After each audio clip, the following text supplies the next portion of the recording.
All right, all right, all right. What's up, folks? We are live. We are live, man. Good morning on this Sunday, man. Let's talk about it. Let's talk about it, man.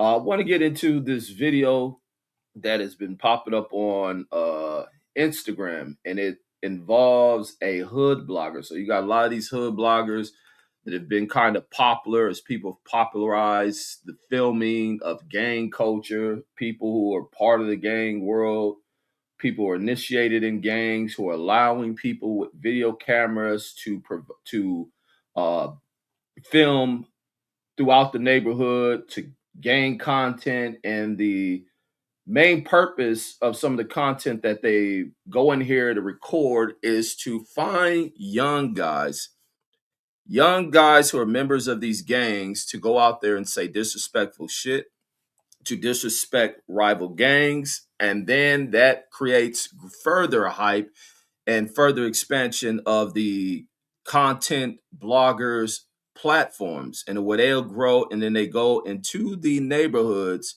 in which the previous gang had just finished dissing, and it's blowing up all over their channels, and people from various sections of Los Angeles seeing, and they just going in there, and they go in here with no real purpose of educating fans, of getting stories out, of conducting interviews, just walking around and asking these questions that will lead to some sort of disrespect from one of the young members of the gangs.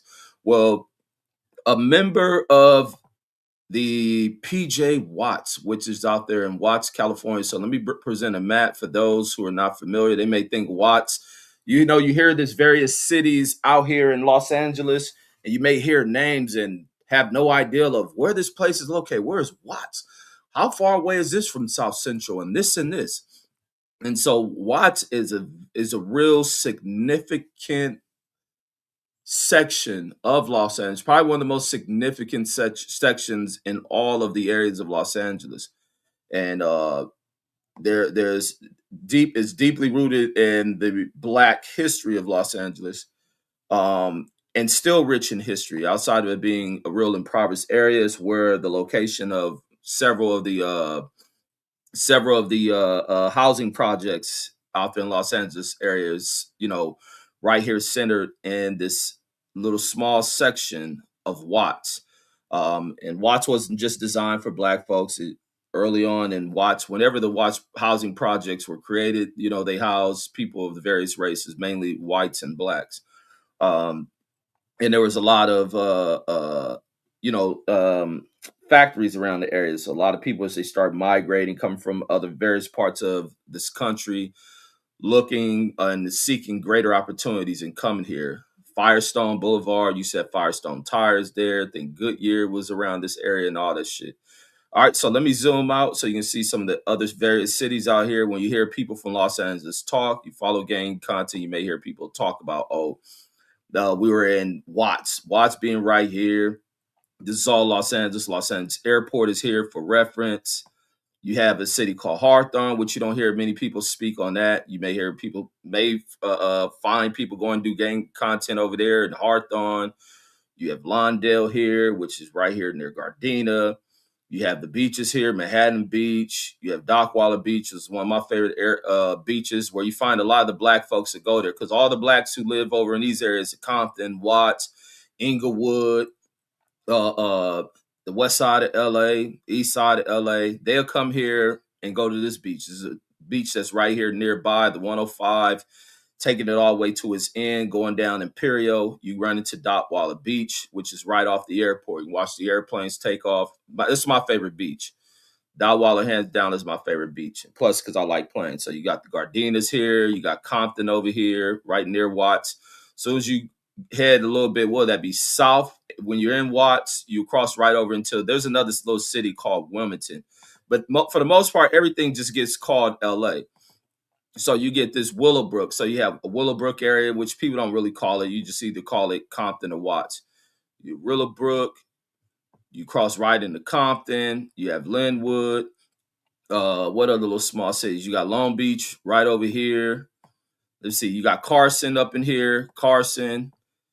You got Long Beach down here. So you got all these little cities out here you may hear. But Watts being a very historical place here in California. You got the Compton Airport here. There's a lot that goes into the history of this shit, and this is the bugged out part. And this is why I give uh, uh, a lot of praise to the actions of the dude yesterday that popped on the internet. Him whooping the dog ish out of this dude who comes into his community to film to highlight just negativity. To highlight negativity, there's a lot of issues that have to be cleared up with what is being conducted on the internet as it revolves around subgroups within society. That's what I'll label gangs, like subgroups of society. And these are kind of being what is supposed to be secret societies. These are underground societies. And so much of this society is being open to the world. There's so many like real super squared ass dudes that have come to know so much about these gangs.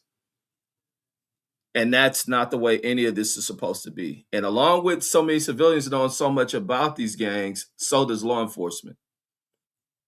And so many of these people that, especially young dudes who aren't mindful of this shit, who probably not have start to have their run-ins with the law and understand how some of this shit can come back to harm them. And as much as people talk about the content Vlad and all them using this and that there's been no significant purpose of what these hood vloggers have started to do as more people got involved. Because there used to be a Mexican dude who was like the only one who used to cover LA gang content. And it wasn't him covering shit from the standpoint. He used to be a Mexican dude who used to go around with his dog. He was like one of the earliest LA gang content guys that I remember. He would go around with his dog. He would go into Watts. I think he started off in Watts. And he filmed, and more of his filming was on the positive side. You didn't find guys on his channel that were dissing other gangs. Him gain a little bit of history of certain people in there and allow people to tell their stories, depending on who was the center, the integral person in that interview. You'll start seeing that. And so now it is expanded to where you had that dude out of Chicago doing that shit who ended up getting himself killed. Uh, and then you just have more and more. It seemed like gang content people, along with what they're seeing with No Jumper and other interviews, Cam Capone's, this other dude I hear that's been brought out. I was hearing Bounty Hunter BJ go off on one of the other dudes who had Gumby. Matter of fact, Gumby finds himself in a lot of trouble over, bloggers who ask gang related issues to people who are either high, people who are drunk, people who are kind of in a bitter state in their minds. People are going through other conflicts in their present state, and who are angry at everybody. And then they get on these platforms and they say certain shit that the platform creator is hoping that these people state in order to drive up controversy, create drama, and to run up viewership numbers. And they give two damns of what happens to the welfare of the person who has made these statements. And nor do they keep in mind to even edit any of this shit out. That is the best parts of the damn interviews, to have somebody to be extremely disrespectful and come on there. But in that video in Watts, man, this dude was beating the dog ish out of this blogger and didn't really disrespect him, but sent a clear message of you not coming into this goddamn neighborhood to film any of this bullshit, to create conflict amongst the various gangs over here. And to be honest, man, gang life, and you have these civilians who sit back, the ones who love to be entertained by bullshit. Well, what they sit and wait for is the heightened violence. They look for the escalation and violence so they can fake as if they're, emotional. And it goes to these emotional roller coasters that a lot of these are weak ass dudes are driven by, and just sitting back and waiting for the countdown when somebody loses their lives and it kicks off some kind of conflict. Same thing that was happening with the who was that going at the main streets and the Hoovers and all this other stuff. Some of these dudes sit back and look for that shit. People are thrilled with carnage and shit. And I love that dude did that shit. Keep these dudes up out of your neighborhoods, because there's more to these areas in which gangs occupy than just the ill shit of gangs. There's history in this shit. There's history with people involved in these gangs. And there's a reasoning behind these gangs. Let me say what's up to Velocity Cuts in the building. Salute to everybody that's out there. Velocity Cut says coming through the door with my militia. Says why did he bring big nigga? Says fuck y'all. Says but they ain't no bodyguard. And he says did you see Traveler Ross in Stockton? Says as soon as he stepped on Nightingale Avenue, he got pressed. Did they really press him, or was that somebody in camera trying to act hard to display that to other gangs out there about how tough they are? Now, if they gonna press him, like really press this dude, impress him about what kind of questions, because I could see some of these bloggers that will sit there and ask questions and nobody actually presses them about any of that shit. They just go in there to look hard because they know it's going to be viewed, and they try to do a projection out to other people. Says Tommy G says be doing the same shit. Says all these white boys infatuated with gang culture, and that's the crazy thing. Like the other day, I was watching uh uh uh damn, what's his name? The Damu dude, active. Damn, what's his name? Hold, let me go to the channel name because I just go on the channel. Let me get the actual name of the channel. But he do the Damu. He should be Damu Keyway. But that's not the name of the channel. The channel he does Damu Keyway content. Hold on, let me go over here. Give me 1 second to find that. But even when they were on there, I didn't know while watching this, I didn't know this fool Adam 22 is from goddamn Delaware. I did not know this fool Adam 22 is a fucking active Chucks, that's his name. Active Chucks, Damu Keyway Conversations is the channel. And when watching this channel yesterday, it was brought up Adam 22 is from fucking New Hampshire. So what the hell is a dude who is here in California from New Hampshire so caught up in covering gang activity? That shit makes no sense to me. So this fool is from New Hampshire, which is way over in what is this in where's New Hampshire in? Oh, it is New Hampshire, right over there near Vermont and shit, way over there by Maine. Almost so far east and north that it's almost in Canada. That this fool, Adam 22, who was born way over here around nothing but white folks, tatted all over his face like he's some kind of Sereno or some kind of gang motherfucker, is way over here in Los Angeles and has these strings attached to these retarded motherfuckers who claim to be part of some gang and are defacing with what they are part of, have no knowledge of what they're part of, no knowledge of their community and the people who have come before them in these communities, and they sit there and allow themselves to be disrespected by a motherfucker from New Hampshire. And fool probably from Portsmouth, New Hampshire. And acts like he's the biggest gangster on the fucking planet. Like, I was mind blown with finding out that Adam 22 is from fucking New Hampshire. That shit is wild to me. And then you have all these dudes, and it goes back to economics and why, having your shit together financially means a lot. And this is why a lot of these dudes are running over here, selling their stories for free and giving it to people who are only intrigued by this shit. But more importantly, not just the gang culture, they're more intrigued with the death that comes behind that shit. And if they can set up a situation of interviewing a person that gets on camera and says some shit, says some controversial shit, like the shit Spider Locust finding himself in a world of trouble over making them comments about Monster Cody, that is all for the good. It is all for the fucking taking. It is par for the course for these dudes to get these retarded ass fools who are under the influence of shit to make these kind of fucking deranged ass comments. And a lot of that shit, a lot of these people are coming back to reap what they sow in some of the statements they make.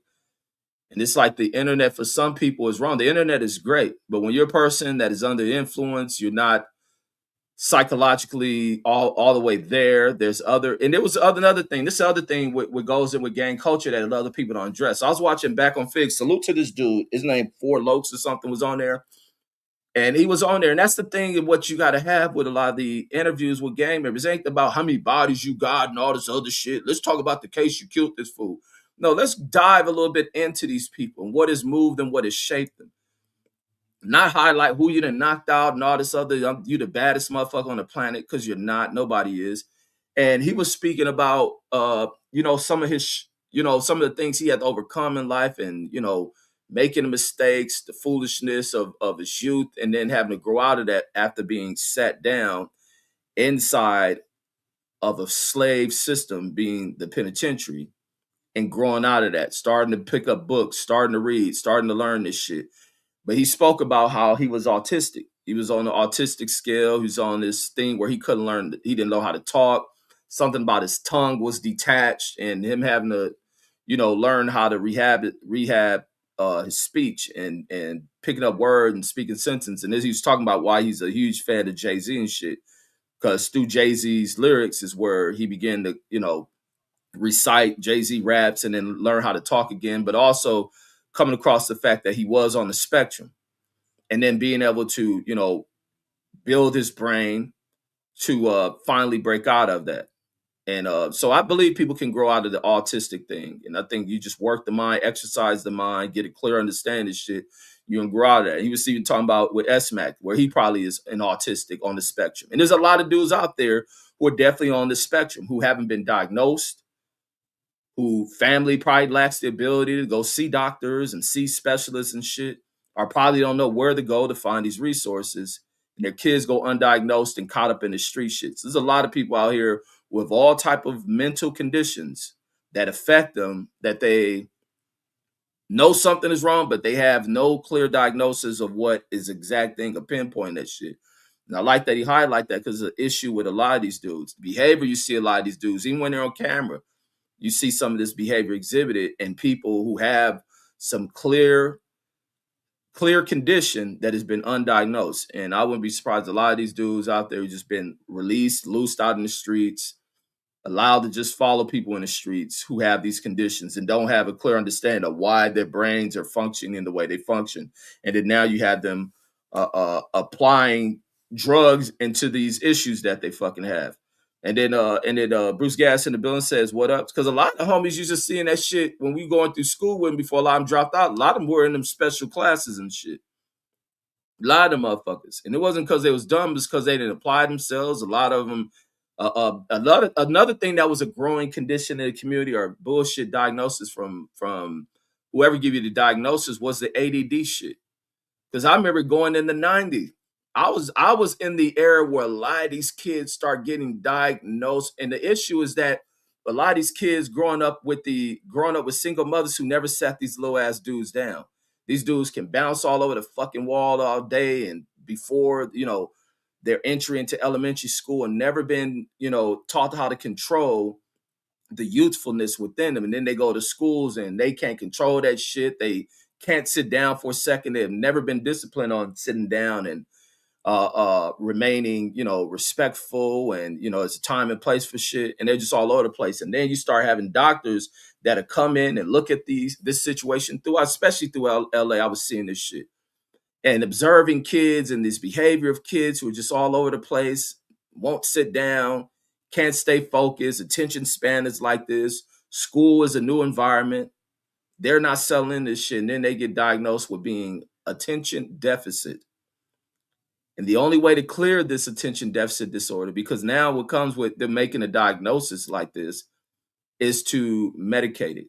And then you start seeing when Ritalin, I start hearing the word Ritalin, and seeing young kids that I knew who were like just bouncing and hyperactive ass kids on this shit, who parents were dumb enough to allow them to get on this shit. And but some cases, some kids did need that shit, because that shit, being that they're allowed in their youth to be this way, it's hard to fucking go about the course to wean them away from that shit. That the drugs is the fastest method of fixing this shit. And they start putting these kids by the dozens on that goddamn Ritalin shit. And then therefore, and a lot of those kids who are Ritalin kids are probably kids who was nothing for them to gateway into other drugs and shit. And that shit get overlooked. They'll put that shit on weed when weed was sold in the streets. Like come on, it's a lot of shit. And until hood bloggers start really going into doing their hood blogs and really finding history in this shit, then they all should be done the way that this dude and Watts did the hood blogger yesterday. I mean, he put paws on that fool. That big ass fool was quick too. Quick ass hands. And then we're gonna go into history on what Watts is and to learn about that shit. And then says, and Vasca says Star Cup 22 was from West Virginia. I heard that fool say, and even if he was from West Virginia, he should keep his West Virginia ass in West Virginia and go interview some of the old dysfunction in them damn places. But I heard that fool in the thing he was talking. I think the video the dude Active Chucks was playing was him talking to Aunt Hefe. And in this talk with F Hefe regarding, and then it's like, why is Adam 22 the one addressing you and interviewing you about what Spider Loke said? You should do that on your own channel because of course in there, and what is calculated with Adam 22 is Adam 22 would in there and throwing the question to create some beef as well, because he's just that kind of little dirtbag drug addict ass cuck. And then Alexander Wilson says these fools try to do these vlogs, not vlogging, try to do these vlogs in the ghettos of DC, says, and got pressed by some street dude, says, and the cops rolled up and said this is the wrong neighborhood, says to be filming in because you will get hurt. And that's how they should get hurt. Because like real gangsters from a lot of these neighborhoods, you don't see these motherfuckers doing interviews and letting anybody just roam throughout their hood and show the spots. But they find these young dudes who kind of are frontline and all this other shit, who are still young in their ways. They don't really know how to move through that shit. They starting to have names that rings, and they want to be seen. They want the city to know who they are. A lot of them want to be seen because they want this shit to be seen by bitches. Some of them want dudes to see them because some of these young dudes do harbor closeted homosexuality and shit. They want other people seeing them. But they're the wrong ones to have you roaming through their hoods. Why are you? And you can tell this is some youthful, young, not fully gangster ass shit. Of why are you having somebody with a camera moving through the various stretches of your neighborhood, some of your motherfucking hangout spots, some of your secret spots, and y'all just got a fool with a camera moving all through this shit, showing other young wild ass dudes who are rivals of yours on where to catch y'all asses. Like these fools just welcoming their own fucking death by allowing some fool with a camera who is somewhere far away out the fucking city. Because all these vloggers going in the communities that they're intrigued by because they hear, you know what draws these people to these places? The murder rate. That's simply it. They go into places where the homicide rates are high in these places. These people are in the top 10 of the whatever current year it is, murder statistics. Who hood is kicking up the most dust? Let's go in there and get the exclusive. Because there's always some people intrigued by this shit. A lot of people don't come from this world or these environments. Diamond Newman says, did you see what happened to DC Baby Draco? No, I didn't see what happened to him. Did he get his ass whooped? Or was that the dude I'm seeing and watch that was getting beat up? Was that DC Baby Draco? But Draco is the name I've been hearing a lot. I don't know who he is because I don't really follow this type of gang content. I don't follow hood blogs. If I'm watching anything, I'd rather hear people talk about the history of certain hoods throughout LA because I am a LA native. I love the city that I'm from. I love the history of it, which more of the history is talked about and not the adolescent side of gang activity. Because real gangsters don't sit there and run their mouths about what's happening in their neighborhood and give up information that can still be used to incarcerate people. And then Mark Summerton says, killing each other, says over colors, shaking my head. Hey, colors, you can be killing people up over swastika symbols. You can be killing people off of your belief and your white cultist shit. You can be killing people over your religious beliefs and all that other shit. You can go into white demonic shit. Killing people over the expansion of your economic beliefs. You ruin the goddamn environment over your need to develop certain weapons because you're a coward, motherfucker. You can continue to go in. Your cause for extermination and extinction and near extinction of shit. of every damn thing that is almost extinct by people who look like you. So what are you talking about colors and shit? There's a lot of shit. You motherfuckers killing each other over, two brothers killing each other over their access to their own goddamn sister and shit. What the fuck you talking about, Mark Summers? And the Diamond Newman, but killing over colors is ignorant shit, but it goes beyond that. And the Diamond Newman says, who are you talking about, Rich? I don't know who the dude. I just know he got his ass whooped in Watts. And then Alexander Wilson says, you're right. Says when teachers became teachers, says, and the parents that when the hood started to fall apart, says because a teacher is not a parent, says, but damn, you got to write this comment better, bro. This comment is always fucked up. Says because a teacher is not a parent, says, but a lot of people says want them to be. And then yeah, a lot and let me get that right. Says you're right. Says Reggie says when teachers became the teacher, says and the parents, when the teacher became the teacher and the parents, I got you, says that when the hood started to fall apart, says because a teacher is not a parent, says, but a lot of people want them to be. Yeah, you get a lot, and that was the dynamics of when drugs started to really grab a hold of the damn community and shit. That a lot of parents will send their kids to school to be babysat and to be fed. And because their world is spiraling out of control, their finances are spiraling out of control. And once finances spiral out of control in this country that is so company driven and shit, it begins to have a huge psychological effect on everybody. That's why it's so much widespread drug use. That's why it's so much widespread mental health issues, because America has ignored its responsibility. That's even like going into yesterday's show about the child support system. America has ignored its responsibility as a nation of the child support system being a way that America cleans its hands of financing you using benefits that are met because you are going through financial hell. You find it hard to find a job. And for somebody to seek assistance like, hey, I need help feeding my kids, I need this, they clear their hands of that program even being a burden, financial burden to the system. And then this is why it's sent back at, this custodial, non-custodial dumb shit. America has ignored its responsibility. And with them ignoring their responsibility comes consequences. You have mental health, and it ain't just on the black side. It's deeply on the white side. And then that's when these little pieces of shit that you retarded motherfuckers vote for and don't pay attention to who the fuck they are. They only show concern for shit when they see and take a look out their windows, in which they have failed to look out of because they had foil over the windows. When they look out the window and they see the damage that they have that has started to occur in society to white folks, then they begin to have a concern and wanting to change the way in which they handle that shit. And that is some ass backwards shit. But yeah, a lot of the parents did start pushing that responsibility on the teachers and shit, on the schools. And then Junior Bell says that Trap Lord dude says it's from the UK. And exactly, him too.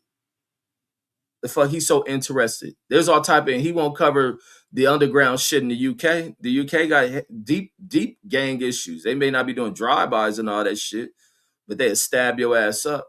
There's an underworld in that shit. I know that damn, what was that? It was a dope ass show. I watched that shit. I didn't even watch The Wire. They had that one Wire-like show from the UK. What was that shit called? That shit was good too. I forget the name of it. And then Velocity Cut says, you think Crip Mac says is on the autism? Hell yeah.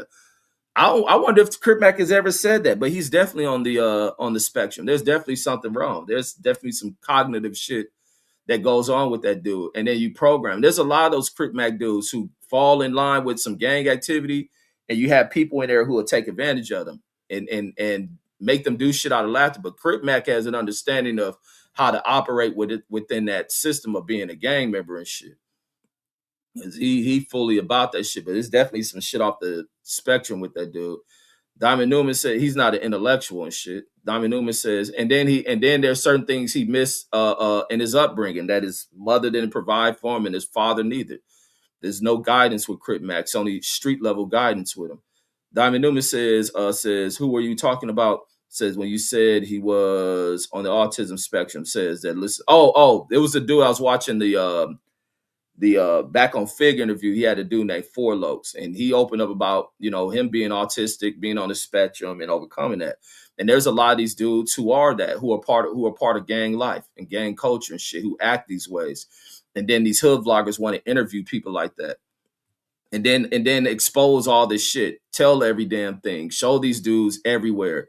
And then you showing this shit to a bunch of fucking people out of New Hampshire, like Adam 22 and the people out the UK and all this other shit. And but it goes back again to where when people are not in the best economic situations, they'll do anything to sell these bullshit stories to create beef. Now you're seeing with the gang members, they all beefing with each other and saying some of the illest shit, like say, and then it comes back to bite them. Just like the Gumby dude got out there and pushing all that Hoover stuff, putting the Hoovers at the center of shit. Like he wanted to do that shit to put his hood on the map. For what? All attention ain't great attention. And then now it has bullseye on his ass of acting like he's the the voice of all from that gang. Like you ain't the voice of all from that fucking gang.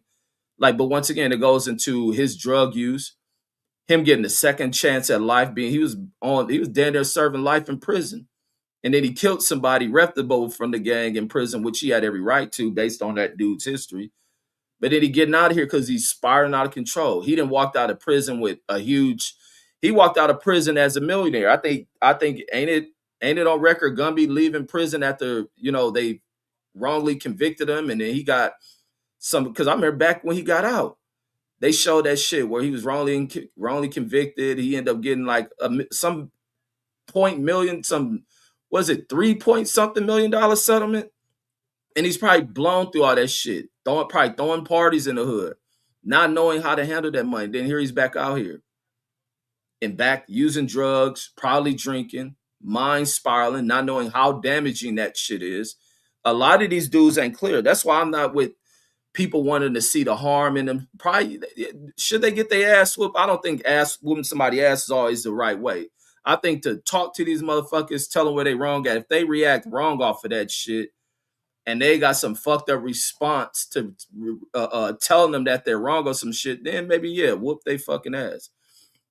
And then he says, but yeah, it says being from DC, says these vloggers think DC is the White House and nothing else. Said but for years it was the murder capital of the US. Says people think this whole thing is a game. Says but people don't like to be played. Absolutely.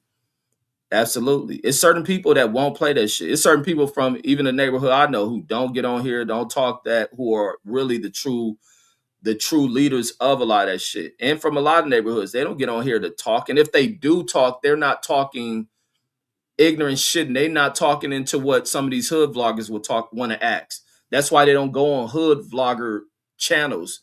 They don't go on Adam 22 channels. They do their own content.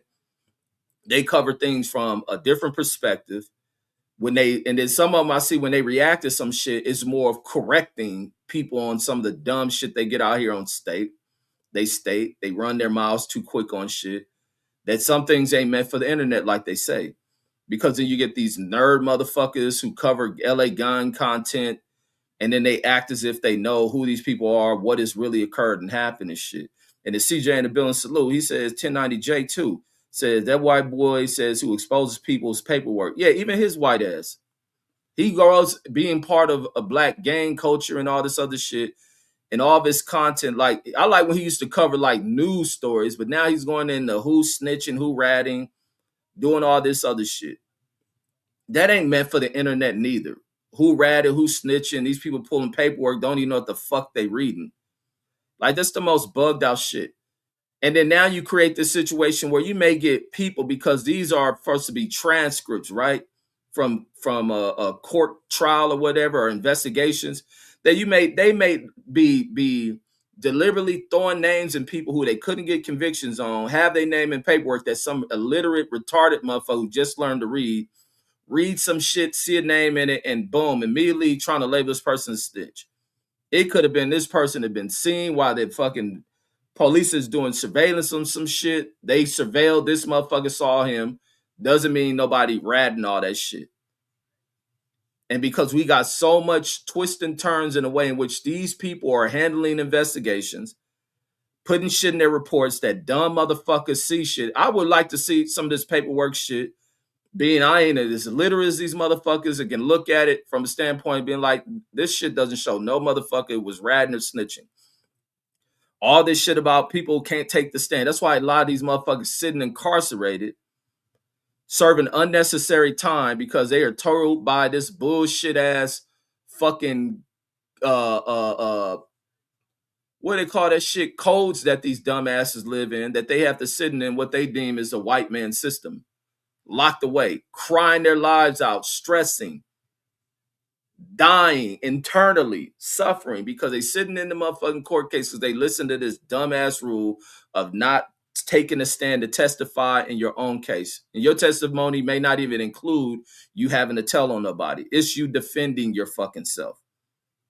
It's some of the dumbest shit that some of these people live by. And then somebody will pull up your transcripts who ain't got nothing to do with this shit, is trying to make an interpretation of what happened in your trial and labeling you as a snitch, and then trying to run you bad off of what somebody else put out there.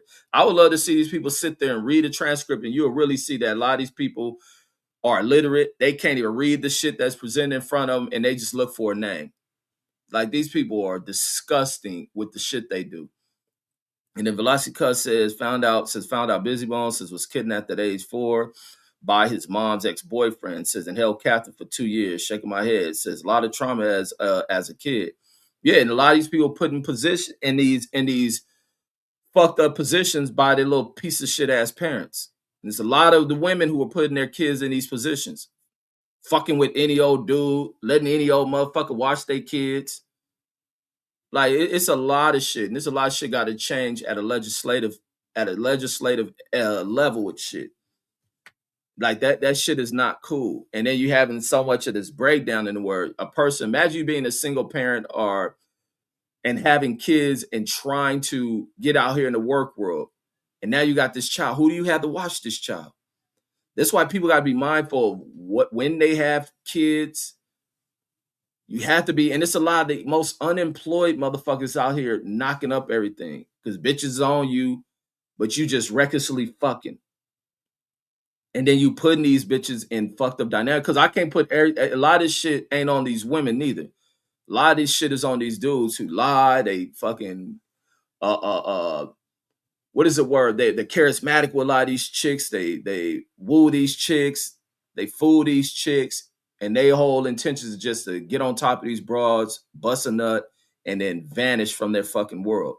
And now these chicks have to be mindful of seeing that, of seeing what things are. A lot of these chicks are so detached from their family. There's those dynamics of what's happening within their relationships with family. Some of these motherfuckers want to prove their family wrong, and them being the parent think they're gonna be better parents than their parents. And then they get out here in this world as a mother and catch hell, especially when they actually really dealing with deadbeat ass dudes who will run away from that responsibility. And now these chicks be wanting to provide better, trying to go find work, having a young child, and just trying to find anybody to leave this kid with. And then don't be a motherfucker that done got with some motherfucker who's a drug addict and all that shit. You leaving this child with anybody. Like, that shit is fucked up.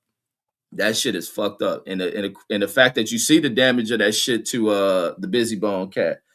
Alexander says, sorry for the grammar, says the letter limit on YouTube, says sometimes messes up your grammar.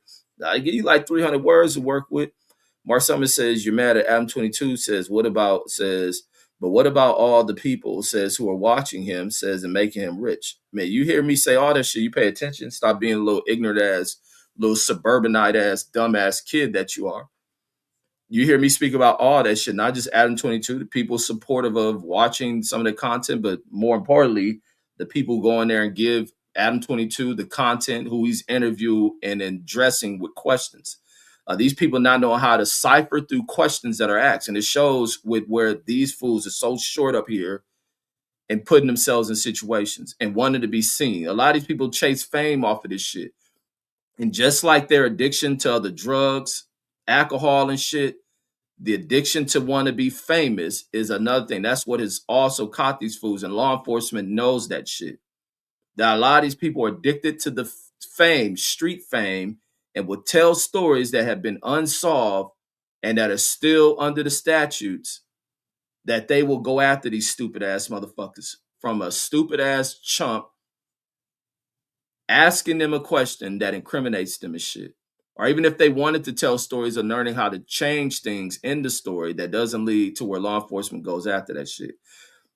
He says, but let me go back, says, who making it rich, says, blacks are the ones watching him, says, and paying for his OnlyFans. Man, that's where you got that shit wrong, guys. People like you. That shit white shit. That shit white shit. We wanted to put a statistics on it. The statistics would show you that it's white folks doing that shit. Everything that's demonic and sickening in this country, you're gonna have a higher statistics on whites. And that's why they don't collect data like that. They'll collect racial data on everything else except the sickening side of shit. And where you'll find the statistic, it is extremely high amongst white society, bro. You can fool your shit, and just because TV want to televise under white um, media corporations who put a lens under shit and try to paint a picture, put a stigma behind it being a black thing when it is actually the most demonic shit is white things. When we want to speak about, how many girls are out here selling themselves or filming themselves doing salacious shit, secular shit, sexual shit all over media platforms, even back when porn wasn't on the internet, you'll find thousands. The numbers are in the thousands of white girls out there on film getting themselves ran through. And then when it even come to the porn shit, when you look at some of the porn shit and people going to some of the weird extreme shit, it's y'all women. Even when they used to have this shit, I remember when the internet first started here, when they have all the damn, what's that shit called? The damn censoring on that shit, because they have to even censor porn. Because they used to have, it'd be a ton of you white girls on their fucking horses, fucking dogs. Shit, your mother probably was fucking a dog as much as y'all love dogs in y'all house, Mark Summers. Y'all, they be letting the dog hit. There's all type of golden retrievers on there knocking down little blonde head, brunette head broads. Like, get the fuck out of here. Then y'all go into this bondage shit, tying yourselves up. The porn where these girls in here letting hundreds of dudes run through them are white girls. Then we can go into the world of prostitution. Even though black girls are going through some economically depressed ass environments that have been bombed with U.S. drug planning of this shit, that white girls fill these streets selling themselves. We can go into the escort world, the bunny ranches. Your girls are feeling that shit. So before you ever make your mouth to think that, oh, this is black people doing this, you better take a deep look in the mirror. You ain't even got to look at white folks. You look in the mirror. And you may want to put your parents in front of that motherfucker. And then he says you probably watch his clips on Twitter. Now I watch his clips on Twitters, but I did want to see when his wife was fucking slutted out and shit, and seeing that this fool was married to this broad. Straight up ridiculous whore. And then Alexander Wilson says when I was in elementary school in DC, says in the 90s, I had a classmate says that grandmothers were says who were 30. Says so that means she was a teen. So that means she was a teen pregnancy, says along with her daughter to be a grandmom, says at 30. Says that's the problem. But see, that has always been a common thing in America too, though, bro. And a lot of people just look at in this new age, and we come across this digital age, and we expect people to be more advanced, in which we should. But when you go back in time, of like looking at who your grandparents was and all this other shit, and your mother, they were having children at a very young age to men that were way older than them. It was probably commonplace. That's why so many women, if you think about them large ass families, when you hear your grandmother then had 14 and some people's families 20 kids, how old you think she was when she started doing that shit? They were in their teens when they're doing that shit. And how old you think the who would be your grandfather, just your grandmother was? How old you think that dude was? R. Kelly age. There was a lot of that shit of young girls who we view as our grandmothers, great great grandmothers, because nobody ever asks when they know you have this great grandmother and all this other shit, and your great grandmothers and all this other stuff. Nobody ever asked them, how old were you when you first had your first child, great grandma or grandma? Nobody asked that shit. You go back in time, in them early times of grandmothers born, probably all throughout history, but and people exist now, like the grandmothers came from the 30s and all this shit. A lot of them was starting young as fuck, especially out the South. I guess that shit start to change as people move towards some of these cities. As people start moving into some of the largest cities in America, you didn't find that shit. But people down there in the South and all that shit, where you start having the big families, because you don't have too many of the big families in cities because it costs too much to raise people like that. Them fools is having kids at a very young age. And in the city, a lot of that shit is shunned and it's looked down upon. And people in your business and shit in the rural areas, you can hide a lot of shit hidden in the most small farming ass towns. But them motherfuckers starting off very young, and that's why there was so many kids had by a lot of those women back in the past. They were starting young, and the fathers of those kids were older dudes in they mid 20s and 30s and shit, and probably who had other families and shit. And Mark Summers says, "How you know so much about that?" Look, Mark Summers is talking about how I know so much about that because I'm right. I know about that shit because I pay attention to shit. And I pay attention because I clown motherfuckers too. So of course I know, and I happen to be right about what I just said about your community and probably in your household. He says, I never seen any of that in my life. Says, not even on the internet. You're a damn lie. That's another common thing that's amongst suburban and rural kids who look like Mark Summers, is the fact they lie about shit. They lie so much about every damn thing. It's why you don't go seeking information. And now I understand why people go to an Adam 22. And then and if Velasquez says fact, says look at Bonnie Blue, says her father must be very proud. Wait, who is Bonnie Blue? Let me see. Who is Bonnie Blue? Let me see. Bonnie Blue. I was almost thinking that was some ice cream maker or some shit. Bonnie Blue. Who is this?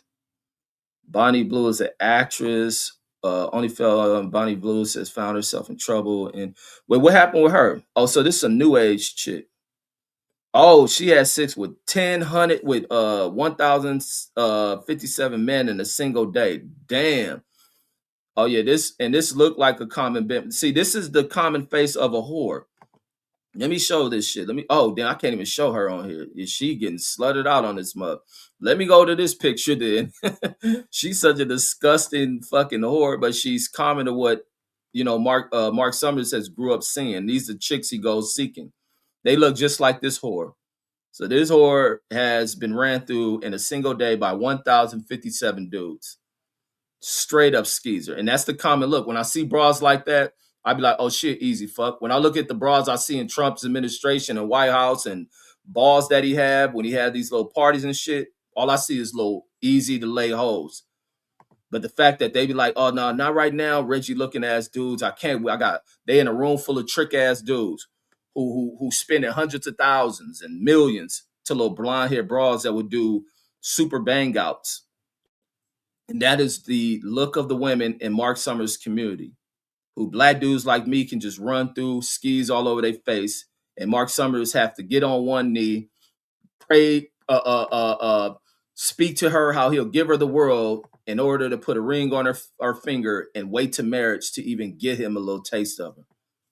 That is the face of the common whore of America, and what the common whore in America looks like from a pornographic standpoint and from a prostitution standpoint is what the common whore gold digger looks like. They look like this chick. And those are the ones that Mark Summer types seek to put rings on their finger. And then Mark Summers says, I don't know anything about that. Says, you're an expert, says, on all things demonic. Nah, I'm on all things of knowing when people are lying and knowing they come out your community, Mark Summers. Don't gotta be expert on none of that shit. I'm just an expert on the truth in which you motherfuckers lie about.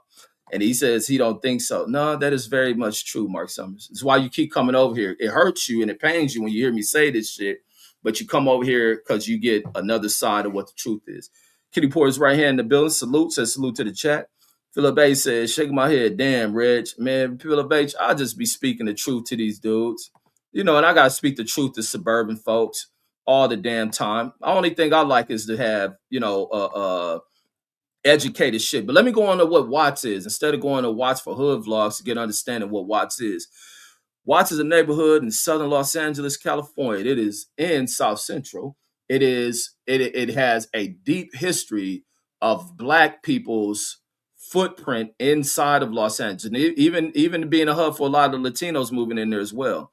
Says that within southern not they call it South LA, ain't no South LA, South Central Los Angeles. They call it South LA because so many white folks trying to move back into South Central and they don't want to have tell relatives they live in South Central. And so the news has pushed this shit.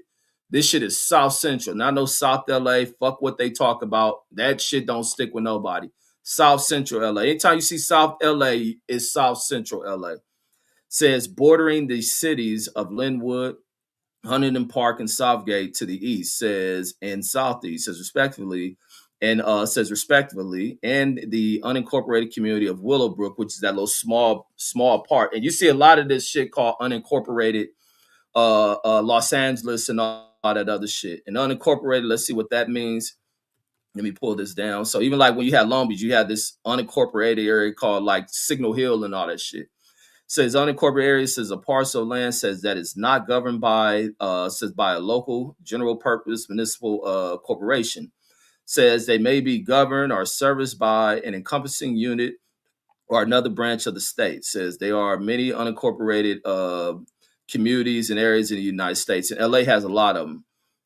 So this is found in the late 19th century, says as a ranching community, says the arrival of the railroads and the construction of the Watts station saw the rapid development of Watts as an independent city, says, but in 1926, it was consolidated within Los Angeles. Says by the 1940s, Watts transformed into a primarily working class African-American neighborhood. So you start having the Black migration and all this other shit coming in. Blacks in here seeking greater opportunities, leaving the South. Some of them even leaving out the Midwest because all these factories are here, coming in here for work. But also told, and then you have all this other shit, and what people don't cover when they want to cover and just go into gang shit. And a lot of niggas who claim they from certain hoods don't know nothing about the fucking places they come from. To where Blacks could move in these areas that we now find all of our hoods and shit in. Is you dealt with all this racial covenant shit when you go deep into this shit. Just like I put that thing in my community post with the guy doing the Blackberry Hills. A lot of dudes who cover a lot of the real estate side. They cover a lot of the shit that is the most important shit about LA and understanding how you can intertwine all this shit and get an understanding of this shit. And a lot of dumbass, a lot of the majority stupid Black motherfuckers who go about destroying these neighborhoods don't know a fucking thing about none of that shit because nobody has taught that shit. Nobody has asked that shit. Nobody's has sat down little stupid young motherfuckers down. I grew up with older parents, and I'm blessed to know that shit, been intrigued by that shit. But a lot of motherfuckers don't know none of this shit. And what is the hood? Everybody's want to throw up from 40s, 60s. I'm from hundreds. I'm from Hoover. 8 Train don't know a goddamn thing about none of this shit. And then don't have money to protect any of this shit and are slowly being sent down the skid row to live in a box, to sleep in people's houses, to live in apartments. And the way apartment shit is getting is apartment and leases are going through kicking motherfuckers out. If you bringing in people to sleep on your couch, you go in there to get an apartment, acting like it's just you and you got 10 motherfuckers on there, and they are putting people the fuck out. You live in a 1-bedroom, got a bunch of people in there because your finances is fucked up because of what has been primary focus of you not really getting out. I think you just a hustler and a dope dealer and this and that shit. Man, they are changing the rules on really, and we wonder why the scale of homelessness is so fucking high. But getting a better understanding of what Blacks went through as they come through here, why Watts is a hub for a lot of this shit. It's a centerpiece of a lot of the historic shit. But Blacks could not just move how we find ourselves, and Latinos as well, finding all these damn areas and shit. But let's go. It says by the 1940s. So this is during World War II and shit, because you had a lot of the factories, probably plane manufacturing, all this other shit for the war, for the war and post war. As the American economy really changes after World War II. But niggas never paid attention to shit, and even little dumb motherfuckers like Mark Sumner in here who look like Vlad 22 never paid attention to shit. Too busy finding out where the drugs at. Says by the 1940s, says Watts transformed into a primary working class African American neighborhood. Says, but from the 1960s, the 1960s developed a reputation as a low income, high crime area. Following the Watts riots and the increase in influence of street gangs, Watts has become a predominantly Hispanic neighborhood, says, with a significant African American minority. Says it remains one of the most impoverished neighborhoods, and then it's probably the most impoverished neighborhood in all of Los Angeles. Let me roll this down.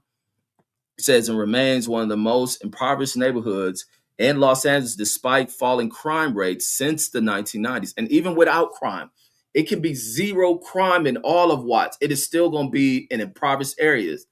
There is no real job opportunities in the motherfucker. The factories are gone, and people have to go out and watch. They have to travel outside of this area to find jobs, and then you have a lot of this jobs that have been sent over to other nations and shit. And so crime ain't always a factor of what keeps certain places poor.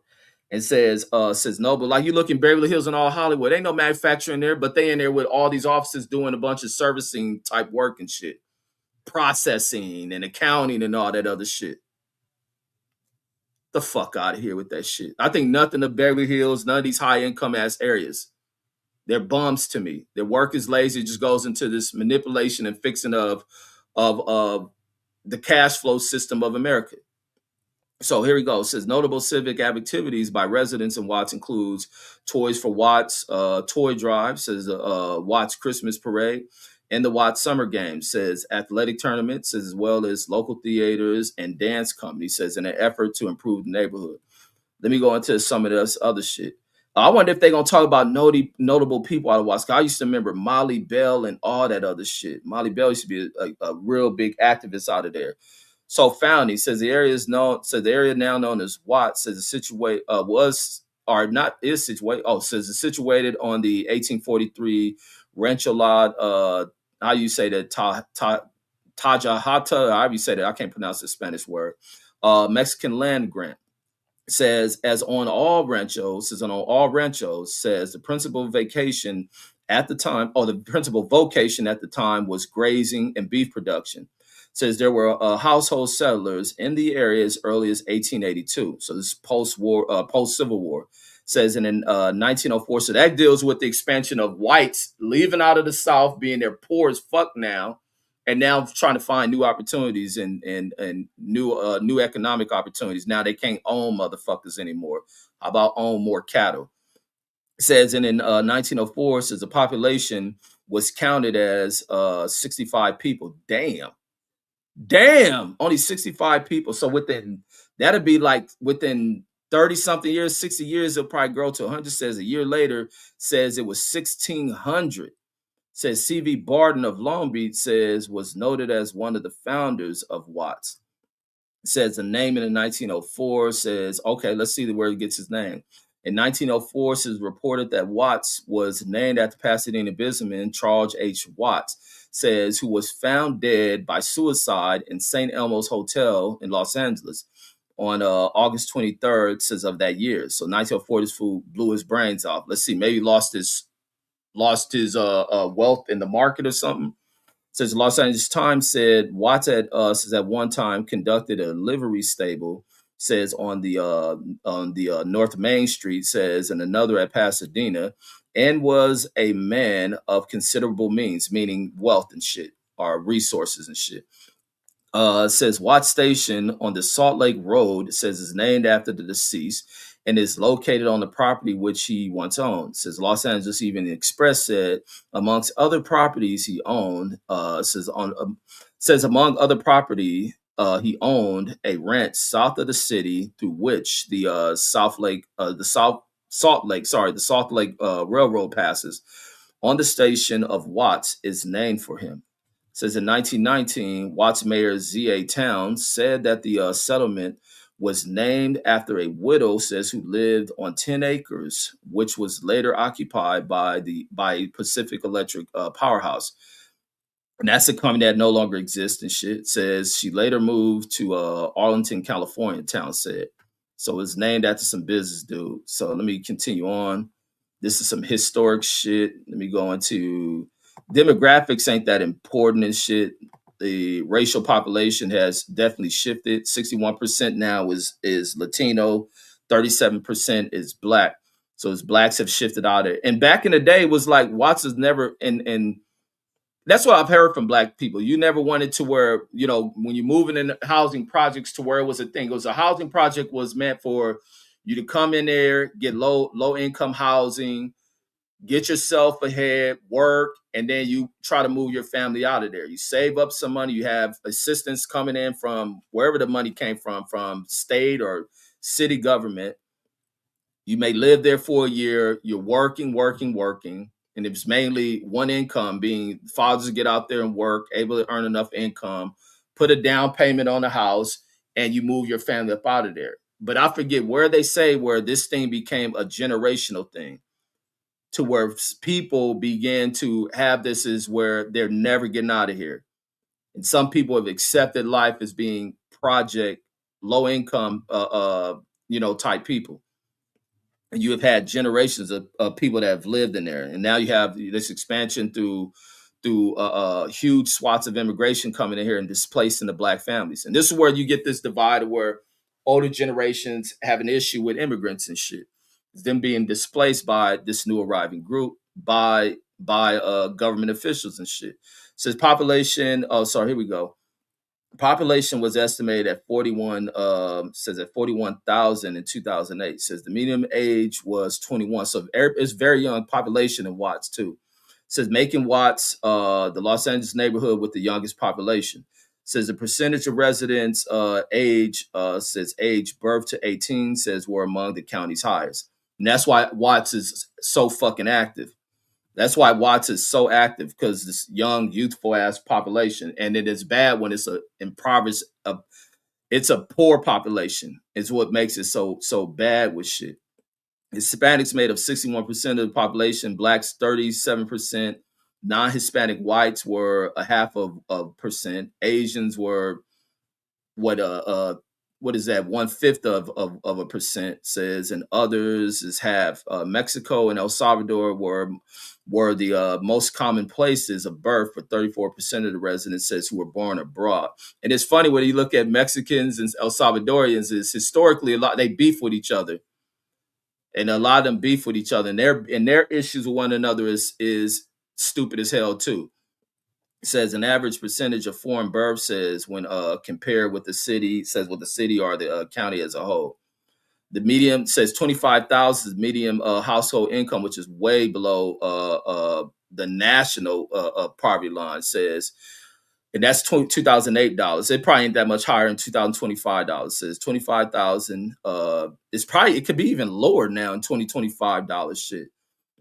In 2020, 25,000 median household income in 2008 dollars was considered low for the city and county.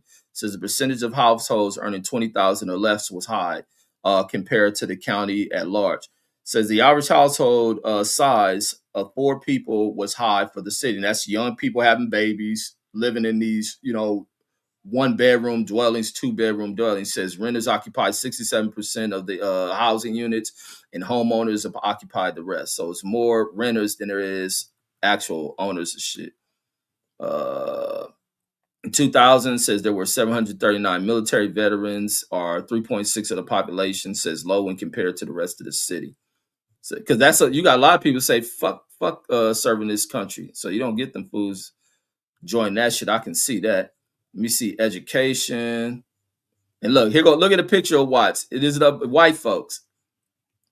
So this in 1909. So you see a number of white folks in here, and this is a sketch of something. It says by Edna, whatever her name is, Sachi, says in 1909.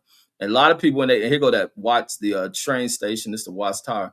Because even when you look at a lot of this shit, man, I talked to some older white folks I've talked throughout my history and working at places. and you finding out, white folks that have lived in certain like hoods in South Central. Even talked to one white lady who, I don't know if it was her mother or father that went to Washington High School, and then having a connection to talking to them about that. But they lived there, and this also points to this hidden, like the racial side of their parents that is hidden, of why they no longer live there. They end up moving to Pasadena. All this shit is when black folks start migrating to these neighborhoods. They white parents left the fuck up out of there. There was, even in my area where I grew up, there were like only two white families that I know that had lived there, that had been there for long periods of times before whites started to fucking leave. They didn't leave. They stayed in the area. But the crazy thing, I don't think their kid. Wait, no, they might did send their kids to the schools in the neighborhood. But these white folks never fucking left. And guess what? The people in my neighborhood respected them.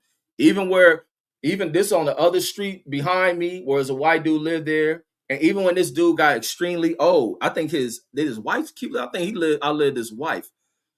Nobody fuck with them. People took care of them. They'll go over there and check on them and all that shit. And even over there, because I grew up in the hundreds with the blocks, even where the blocks be hanging out, the main hangout, the house over there was a white family that had lived there, never moved out of there. Nobody stood in front of their property. The people over there went to check on them. So white people had shit food who ran out of there like hoes, and they find themselves moving back. And these people had a good life over there. It's just outside of what's going on because of the government's cause of a lot of shit that brought on a lot of this bullshit. Let's go back into Watts. Since a punk ass hood blocker want to go into Watts only to find out bullshit. And then CJ says, do you remember the white lady says, Mrs. Smith says, who lived next door to my dad in Linwood, says she, yep, with where the steel gate, the other side, yep. I remember seeing them white folks over there. It was a couple of white people that lived over in y'all neighborhood. And then and the Mexicans are still rolling in. It was a couple of white folks over there still. But yeah, I definitely remember I remember there was white folks over there. The funny part, you asking that, I never ever seen them. Even next door to Juro.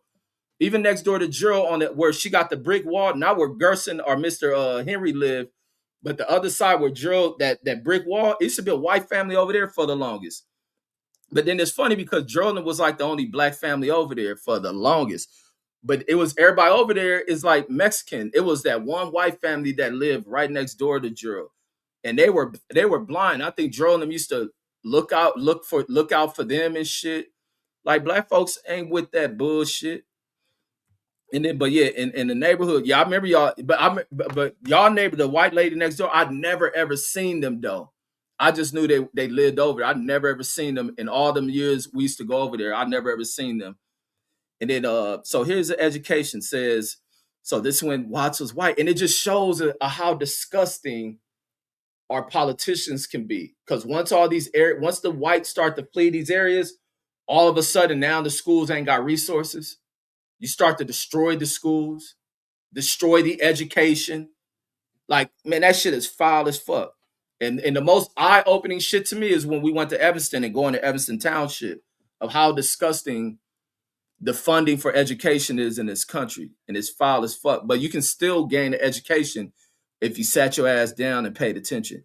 Says there was a school in Watts, says from an early date, says in 1905, reported that steps have already been taken to enlarge the present school building. Says, and a new building was erected in 1911 at the cost of $30,000. By 1914, however, that structure had become overcrowded.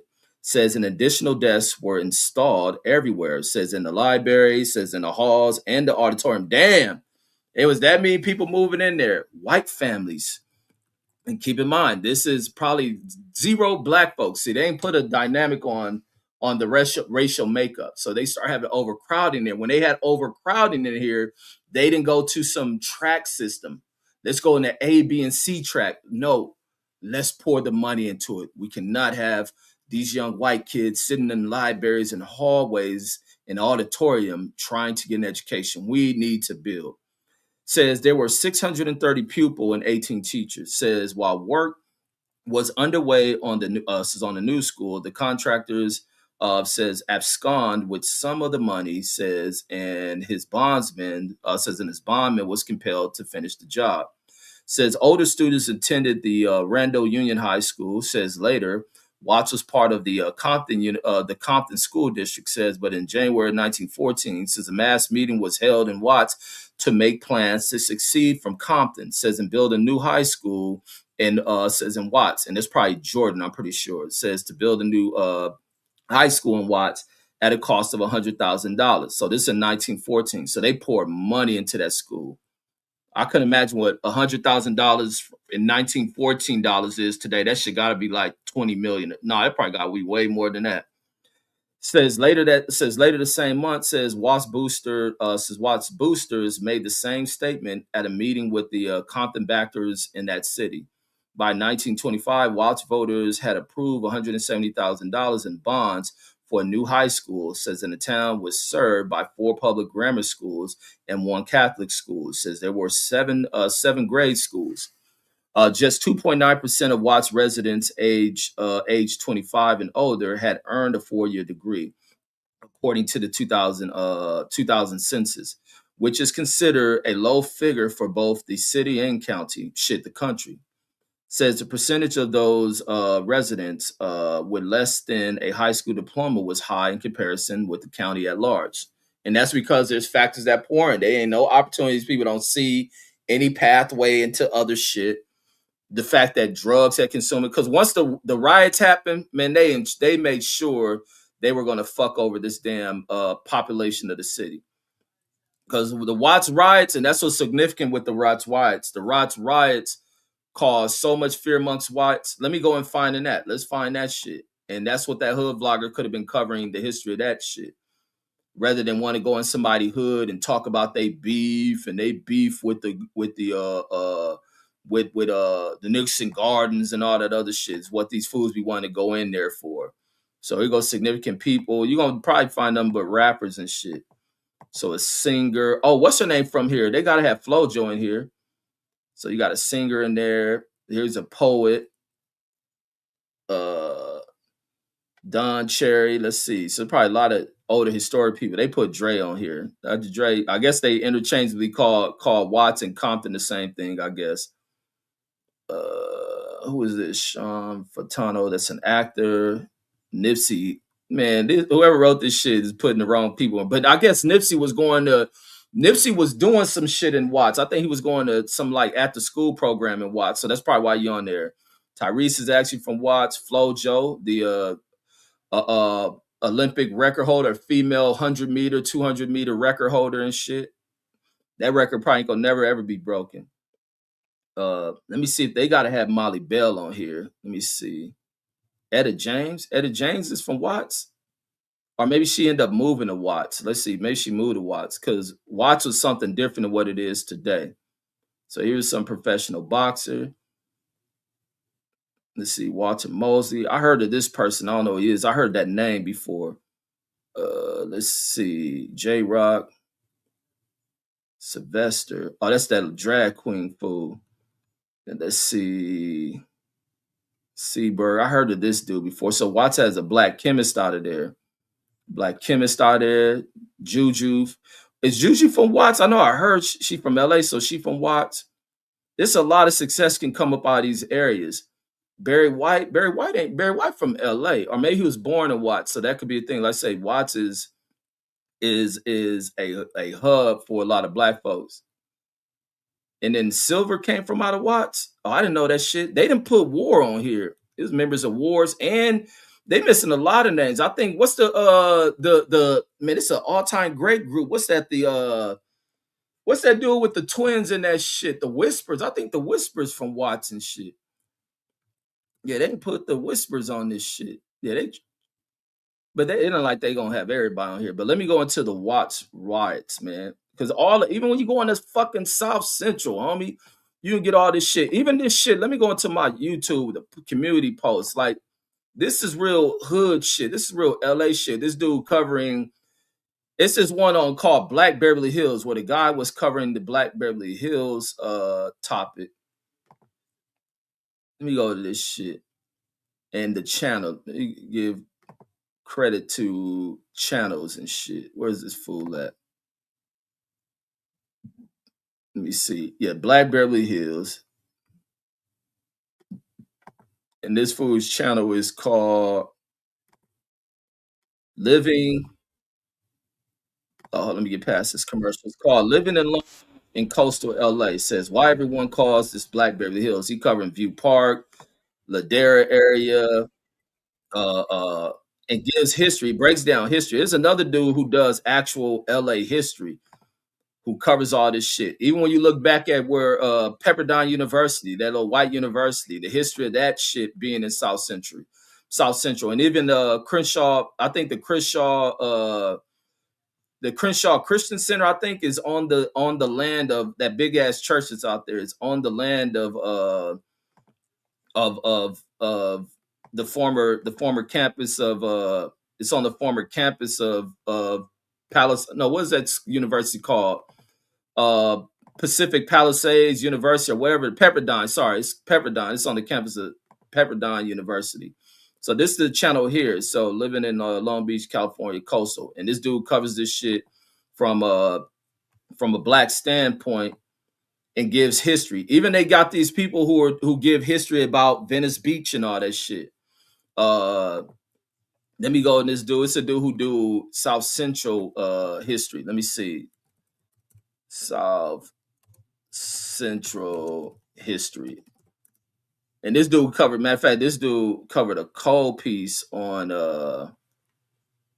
he covered a cold piece on the Pepperdine thing. I think it's called, yeah, here it is. I think this is channel. Yeah, this is it. This dude right here called South LA Recap. You want to learn hood shit and history on shit. And what I think a lot of gang member motherfuckers should go and watch this shit as well. Watch this damn channel here. Is South Central, and I hate that he calls it South LA as well, but South Central Recap. So this is the channel right here. So the South LA Recap, and like he go to Morningside Hospital, he go into history. This fool going into history on all of this shit, and this dude is well versed in his knowledge on all of this shit. He got the history of Fat Burger. This is my joint. He get a history about Fat Burger. What else he got? Manual Arts. Let me see if he got the one about Pepperdine. Let me see. Where's the one on Pepperdine? He got one on the Sloss and Swipe meet. I haven't never watched that one. I need to watch that one. But everything, this building in Watts, we just talking about this building in Watts. He going to history of that shit. Dope ass channel. He get a history of the greatest high school in all of America, George Washington Preparatory High School. I guess that's my alma mater. But no, I'm gonna give Evanston Township the greatest high school, but Washington Prep is definitely a historic high school. He get a history on that. Crenshaw High School, everything you talking about by LA. It says why does South LA have gates and alleys? He'll give a history on that. But the one he does on Pepperdine University, or maybe titled the Crenshaw Christian Center, or the history on Lamert Park, all that shit, Dorsey. Uh, I know he got that shit on there. His one on three factors about the Watts Tower. Give the history about the Watts Tower, the white dude who built the Watts Towers. Then where's this one? It's on there. This dude got a lot of good content, a lot of great content on this dude's channel because he comes from an intellectual standpoint and deliver history about where motherfuckers is from. And then let me see. Let me go back in the chat real quick, and I'm gonna end this one. And then Philip says, I see you torching today, bro. Oh yeah, absolutely. I gotta torch ignorance, bro. Because the one thing we gotta break out of is allowing ignorant motherfuckers to have voices and ignorant motherfuckers to be at the front of the damn crowd and leading the crowd. Fuck no, get your dumb ass to the back. And then Alexander Wilson says, I had relatives says that were females says that were females that were pregnant as teens. Says, but they were married and lived in houses. Says I'm talking about the unmarried that live in the projects with no future. And it's a lot of unmarried. I think the majority of the population is unmarried. I'm a person who ain't into marriage just based on it's hard to find that shit. It's hard to find that. And that's a fucked up thing to not be to where you selling with the two household, and that can be a flaw in me. I'm fucked up for that shit, but then again, I'm not. because I ain't the one who creates that shit. I ain't the person saying I'm gonna walk away from my responsibility or fuck this relate. I ain't like that, not at all. And he says CJ says Rancho Dominguez is another unincorporated area of Compton. Yup. We got a lot of these places. I think ain't that where Dominguez High is part of that shit. I think so unincorporated Rancho Dominguez is like Compton, in between Compton and Paramount or some shit, right? And then in the Velocity Cut, there's a lot of little areas people will hear like the names who because everybody be wanting to follow LA. So there's a lot of these little small areas that are right there in LA. And if Vlasica says another one is Christmas List. Oh, Christmas List is my shit, homie. I've been seeing he be out there in Mexico with the cartels and shit. Says he was in Calican, Mexico, says showing the narco culture, says, and then went to Queensbridge showing the projects. Yeah, I seen him with when he came here, he's on a tour here. He does good content. No, his best ones I seen was when he up there. He does a lot in Haiti. He done a lot of great ones in Jamaica. He actually shows the fucking people. He goes in these places that are written off, or how American media will project certain shit. Even when he went into Afghanistan, he went in Afghanistan at the Americans at the Biden pulled the troops out and went into how the Taliban took over. He went in Afghanistan and all this shit. But one thing I was seeing in these countries, when you go to these third world countries, is the parents ain't shit over there. That's the one highlight. And so it's a universal thing to where parents ain't shit. It's so easy for motherfuckers to fuck and nut in motherfuckers and these people to have kids, but for them to take on the responsibility, and this is what keep people poor, is the lack of actual parenting and care. That's why so many young people are dying. These kids die doing ignorant shit that can be avoided and prevented. Is they got parents, they got households they come from that don't give a fuck about them. I see so many, this going back to Mark Summers, I see so many of them white kids riding on top of New York subway surfing, losing their lives, hitting the side of bridges, falling off them trains. It ain't just black kids doing that shit, but they come from fucked up households that don't pay attention to them. The house is the most uncomfortable place for them to be, so they roam the fucking streets. But when Christmas lists will be going around these areas, and it ain't so much in the black countries that I see this happening in. It is these other countries. He going to India. When he going to India, when he trying to do his filming, all sorts of kids just running up to this fucking complete stranger off the streets. These kids have no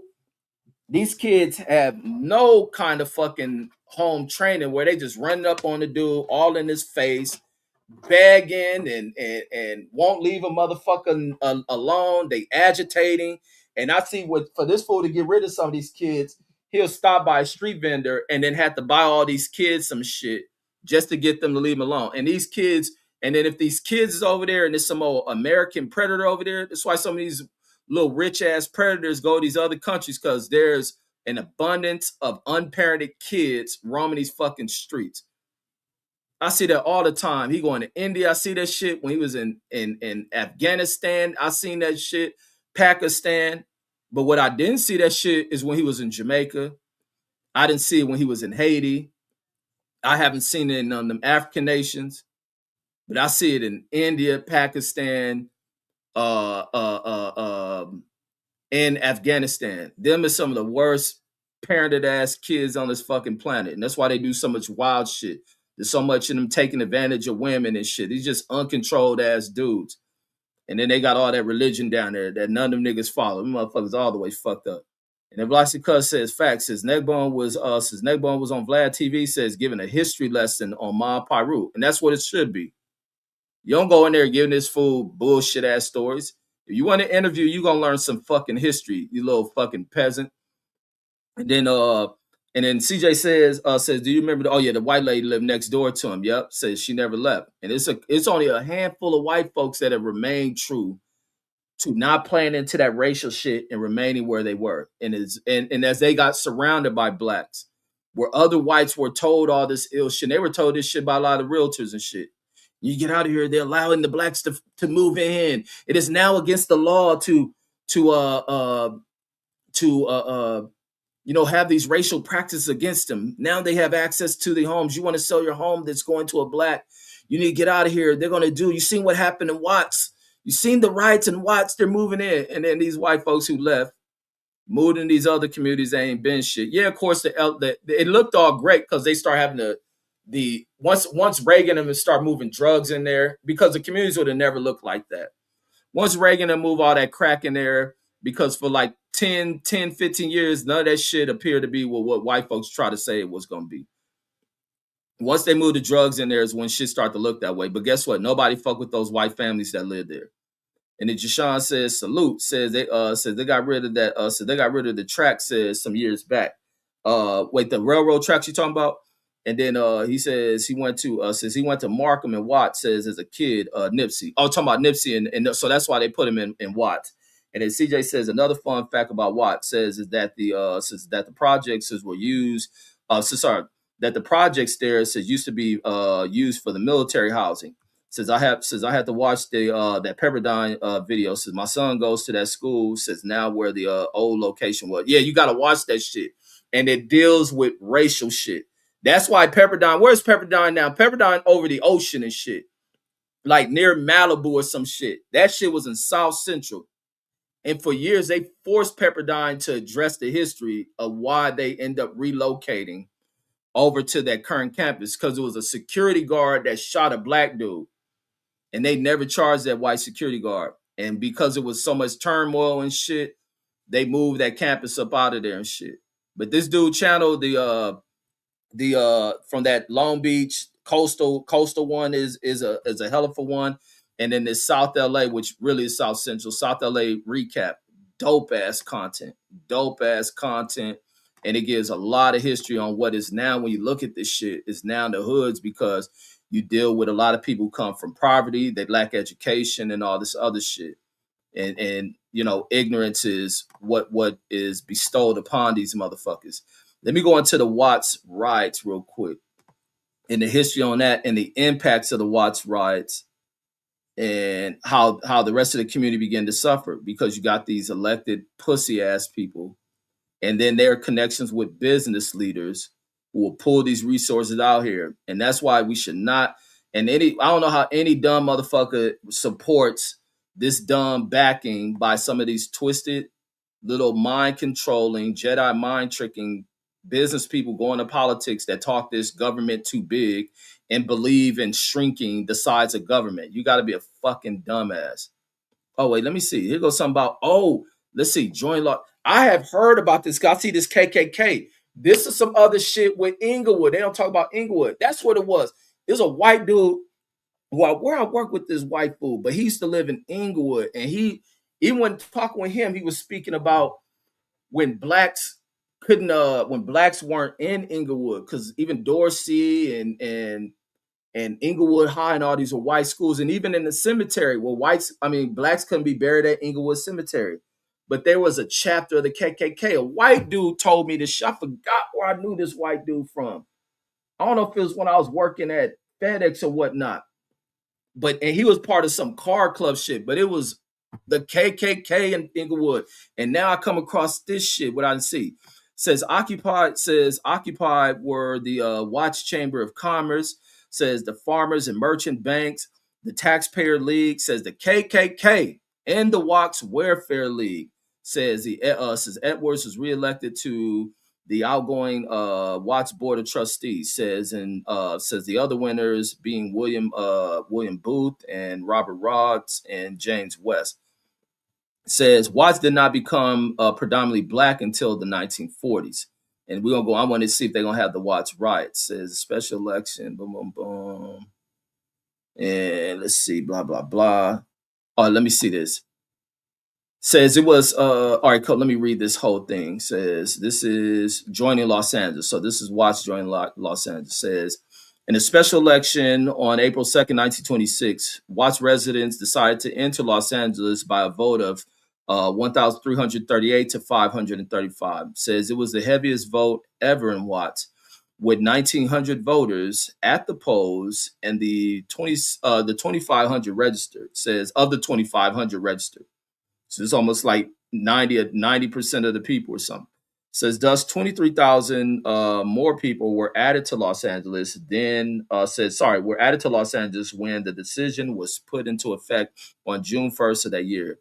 Mayor L.A. Edwards, so is says Mayor L.A. Edwards of Watts led the fight for consolidation with Los Angeles. Opposed were the chambers. So these people opposed it. Even the KKK opposed it. So Watson become predominantly black, says until the 1940s. Says before then, says there were some African American residents. Says many of whom were Pullman car porters and cooks. So that was the other thing where blacks worked like the railroads, like all the Amtrak shit. Then Pullman carts are like some ain't the Pullman is some shit out of Chicago. It's a company out of Chicago, but they designed the railroad sleeper cars and dining carts that black people worked in the motherfuckers. So black people had a significant role within the railroads, the building of the railroads, the working the lines of the railroads, and all that other shit, serving as porters and shit. Uh, uh, Says schoolroom photos from 1909 and 1911 show only 2 or 3 black faces among 30 or so children pictured. It's crazy. Says by 1914, a black realtor, Charles C. Leaks, says was doing business in the area. Says racially restricted covenants says prevented blacks from living in any other neighborhoods outside of Central Avenue's district and Watts, and that's where the South Central shit comes in. And so when people were coming in, there was some shit about when blacks were coming in that they were being let off at the Central Station and shit. Let's click on that one. See about the Central Avenue. This is where South Central. So from Central Avenue, anything south, so black. So Central Avenue says the major north-south thoroughfare. Says in the central portion of the Los Angeles, California metropolitan area. It says located just west of the Alameda corridor. Says it runs south from the eastern end of Los Angeles Civic Center downtown to the east side of California State University Dominguez Hills. Says and terminating at East Del Amo Boulevard in Carson. Says from north and south, Central Avenue passes through downtown Los Angeles. Says the area of South Central Los Angeles, not South Los Angeles, including Watts, Florence, Graham, and Willowbrook. The city of Compton and the city of Carson says, which is part of the 17 city South Bay areas of Los Angeles. So the history, Central Avenue had this is like the Harlem of black too. I mean of Los Angeles. It says Central Avenue had 2 all black segregated fire stations, fire station number 30 and fire station number 14. That's in my area, I think. Is this the same fire station 14 cross street from Washington?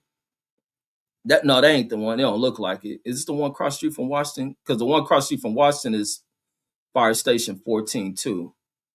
Where's this one located at? It sure don't look like it.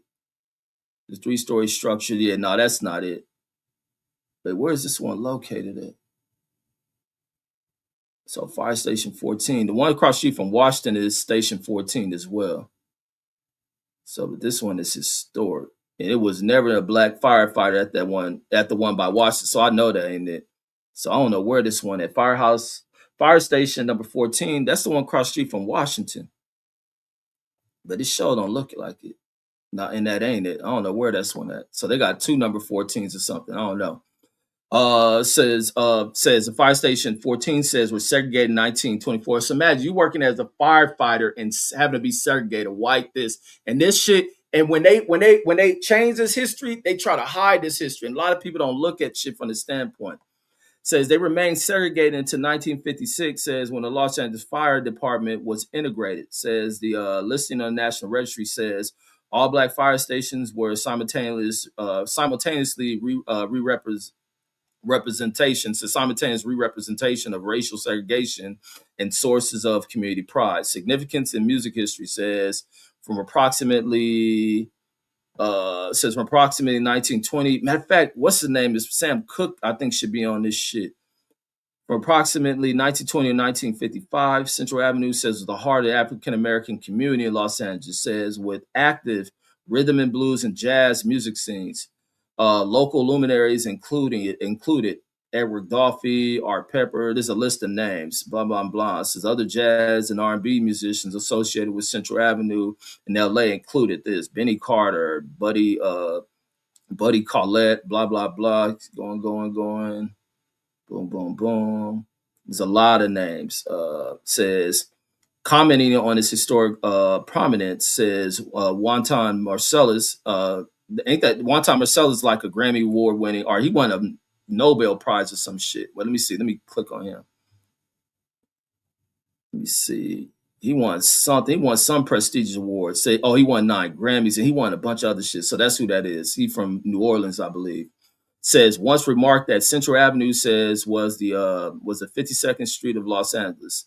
Says although Central Avenue is no longer the thriving jazz center it was, says its legacy is preserved in the Central Avenue Jazz Festival and a small number of jazz clubs, including the Blue Well and Little Tokyo. And let me see. So this is the history of all that shit. They go Edit James. I think even Sam Cooke was out in this area as well. I think there should be some history on Sam Cooke. Let me see notable people if they got that. So let me go back because I want to go into the Watts riots. Like I'm talking about, Black history is the deep history, the best history, and the last remaining of true American history. World War II brought the second Great Migration. So the first migration is of Black folks is up to the Midwest and then coming back west. It says tens of thousands of African American migrants, mostly from Louisiana, Mississippi, Arkansas, and Texas, says who left segregated southern states in search for better opportunities in California. And that's what there's this deep attachment to Black roots out of the South with Black folks out of South Central. You know, we clown on here. I'll be using that shit. West Coast Blacks, we always connected at the hip with the South. Says during World War II, says the city built several large housing projects, including the Jordan Downs and Imperial Courts. And that goes back what CJ was saying. During World War II, it was for housing. Says for thousands of new workers in the war industries. Says by the early 1960s, says these projects had become nearly 100% Black as whites moved on to new suburbs outside the central city. And that shows another deep racial side and about the assistance of the government. And that just shows how race plays a fucking deep part in the where you have these racial gaps, economic gaps in this fucking nation. That these housing projects were occupied by Blacks and fucking whites. The whites are given all type of opportunities to move out of here, can move anywhere in the city. The Blacks don't have opportunities to move with and these probably were white friends of theirs. And it showed how phony that friendship was. Because they kids play together and all this other shit. The whites probably felt, and then they don't highlight this shit with a lot of the whites that lived in the area. Like I said, I grew up, my older parents, my parents are straight up G's. And listen to their history. A lot of the whites that even lived in the neighborhood were foreigners. I remember hearing my dad and them talking about, and them white folks to see them, they do what Mexicans used to do. Because that was the other thing with Latinos. But look, I guess they didn't know the language. They were speaking their language and start talking Spanish. That was always a thing that what created conflicts outside of when the drug shit. The thing that used to create conflicts with Blacks in them is hearing them talking in Spanish and shit. And it'd be almost feeling as if they talking about you. And Blacks not knowing that's their only language and shit. But even when the whites are there, like I used to hear my dad talking about, them people get to talking. They'll see them when they first moved over there and they get to talking and saying this and that. My dad would cuss at them in either Polish or whatever, or Italian and all that shit, because these people were European connected as white folks. All right, so let's go back into this shit. All right, so, but the fact that whites were able to get up out of there and watch becoming 100% Black and then these Blacks end up being generational residents of the projects because they could not receive the same sources of benefits that the whites did. Even with Black soldiers serving in the same military and same wars, whites didn't even have the same opportunities with their GI bills. That's the cold part. And a lot of the Blacks who were getting opportunities of buying homes and getting out were usually military vets. And even the military vets will get the preferential treatment of finding jobs. And a lot of that history gets left out of shit is they faked as if Mark Sumner's Trump-looking pieces of shit are out here working hard. Get the fuck out of here. Welfare recipients. So by the early 1960s, he says these projects had become nearly 100% Black as whites moved to new suburbs outside the central city. As industrial jobs disappeared, where did industrial jobs go? China. Where else they were sending jobs? China, wherever our jobs being, it was outsourced somewhere. I know it's more places than China, maybe even Mexico and shit. Send them jobs out of there. So now with the whites moving out, going out to get clerical jobs, not doing manufacturing jobs, send the jobs other places. Get the white folks behind a computer and get them doing servicing jobs and still able to retain the same kind of income they were making, probably even more. Leave the black folks stagnant and declining. It's the coldest shit ever. And then let's hit them with a new wave. Let's bring some Nicaraguan dope into this motherfucker. Let's bring more liquor stores in this motherfucker. Let's not let them own it. Let's bring some people here from this war in Vietnam over. Boy, oh boy, or bring them from Korea. It says its industrial jobs disappeared from the area. It says the projects house many poor families than they had traditionally. Because the project used to be full of people who are working class people. Like, and this is where I learned, because I remember Drew a long time ago speaking about this, where even when people moved into projects, they were there where you they lived there for a year, you get up on your feet, and people moved out. It was always people moving out, not people living in the projects for 50 years and stuff. And now you find that the way of projects all throughout America is where families have raised generations of their families in the projects. And they closed the door. Once the whites got out of there, they cleared the whites out, gave them all the sources and opportunities to become homeowners. They closed the doors on all that shit. And because black people have said with blinders on the politics over here and having they stay blinded on that shit. Says passengers, and then it says passenger rail service on the Long Beach line was shut down in 1961. Says, and then that's funny because that's the line that the new Metro Rail takes, is the old line that they used to have. The old passenger line used to be there. So they shut down that shit. So, and that cut off having blacks going to Long Beach, because Long Beach started being super racially segregated too. Because it's older black. When I lived in Long Beach, my landlord heard pops, me him always talk. And he always talked about that shit. You couldn't go west of Long Beach Boulevard. They try to segregate. They try to keep blacks on one side, usually east of that shit in one section. If you got caught and on the west part of Long Beach or even near downtown after dark, police is fucking with you. And even some of the white folks in there. And that what brought the significance of having gangs and what, and people don't talk about that shit. And these hood vlogging punks definitely don't talk about that shit. Don't ask that shit. They go to young motherfuckers who can't ask that shit. The best gang content is going to be from somebody at least in their fucking 60s. And then maybe you can move on to younger generations and find out, what lead them to it. So passenger rail service on the Long Beach line was shut down in 1961, severing the area's primary transportation link to jobs and services in greater Los Angeles. And you want to say this shit ain't deliberately done to fuck these people over. Mark Summers, your white ass listening? I hope you listening to more of these white folks shit all over here. So long-standing resentment by Los Angeles working class black communities over discriminatory treatment by police and inadequate public services, especially schools and hospitals, exploded on August 11, 1965. And I got an OG cat that I always talk to. This dude, super player, that was part of this Watts Ride shit because he lived right in the community where this shit kicked off. And he always speak on it. But he one of these older cats, he don't fuck with the internet. Matter of fact, I'm going to just record him and not leave him on here. I want him to talk about this Watts Ride shit. I'm going to put it on here because he gives one of the dopest deliveries about this shit. Matter of fact, since work start back Monday, I'm gonna have this fool talk about this shit and about the Watts Rides. Everything that come out. This old school cat is player made than a motherfucker.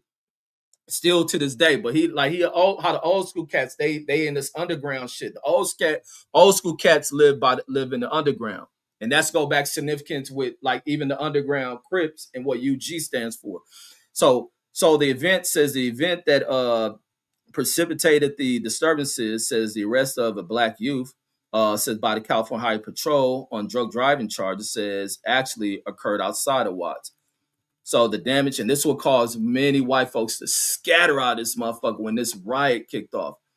And then Wait, should I go into that? No, yeah, I definitely got to click on this one about the Watts riots because it at least says the damage from the riot was particularly severe along the stretch of 103rd Street between Compton and Wilmington Avenue.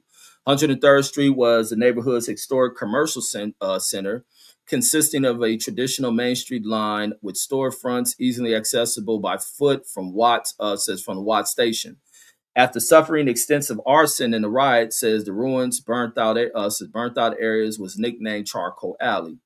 Says an urban renewal plan was drawn up by the redevelopment agency in 1966, says with the aim of demolishing all structures between Central Avenue and 104th Street and redeveloping the area into a modern shopping district.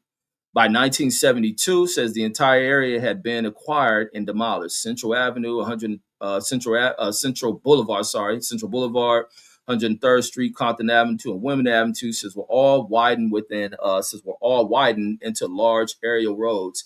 Says and the surrounding plots were gradually redeveloped with suburban style garden apartments, says in single family subdivisions of much lower density, says than the previous and surrounding development.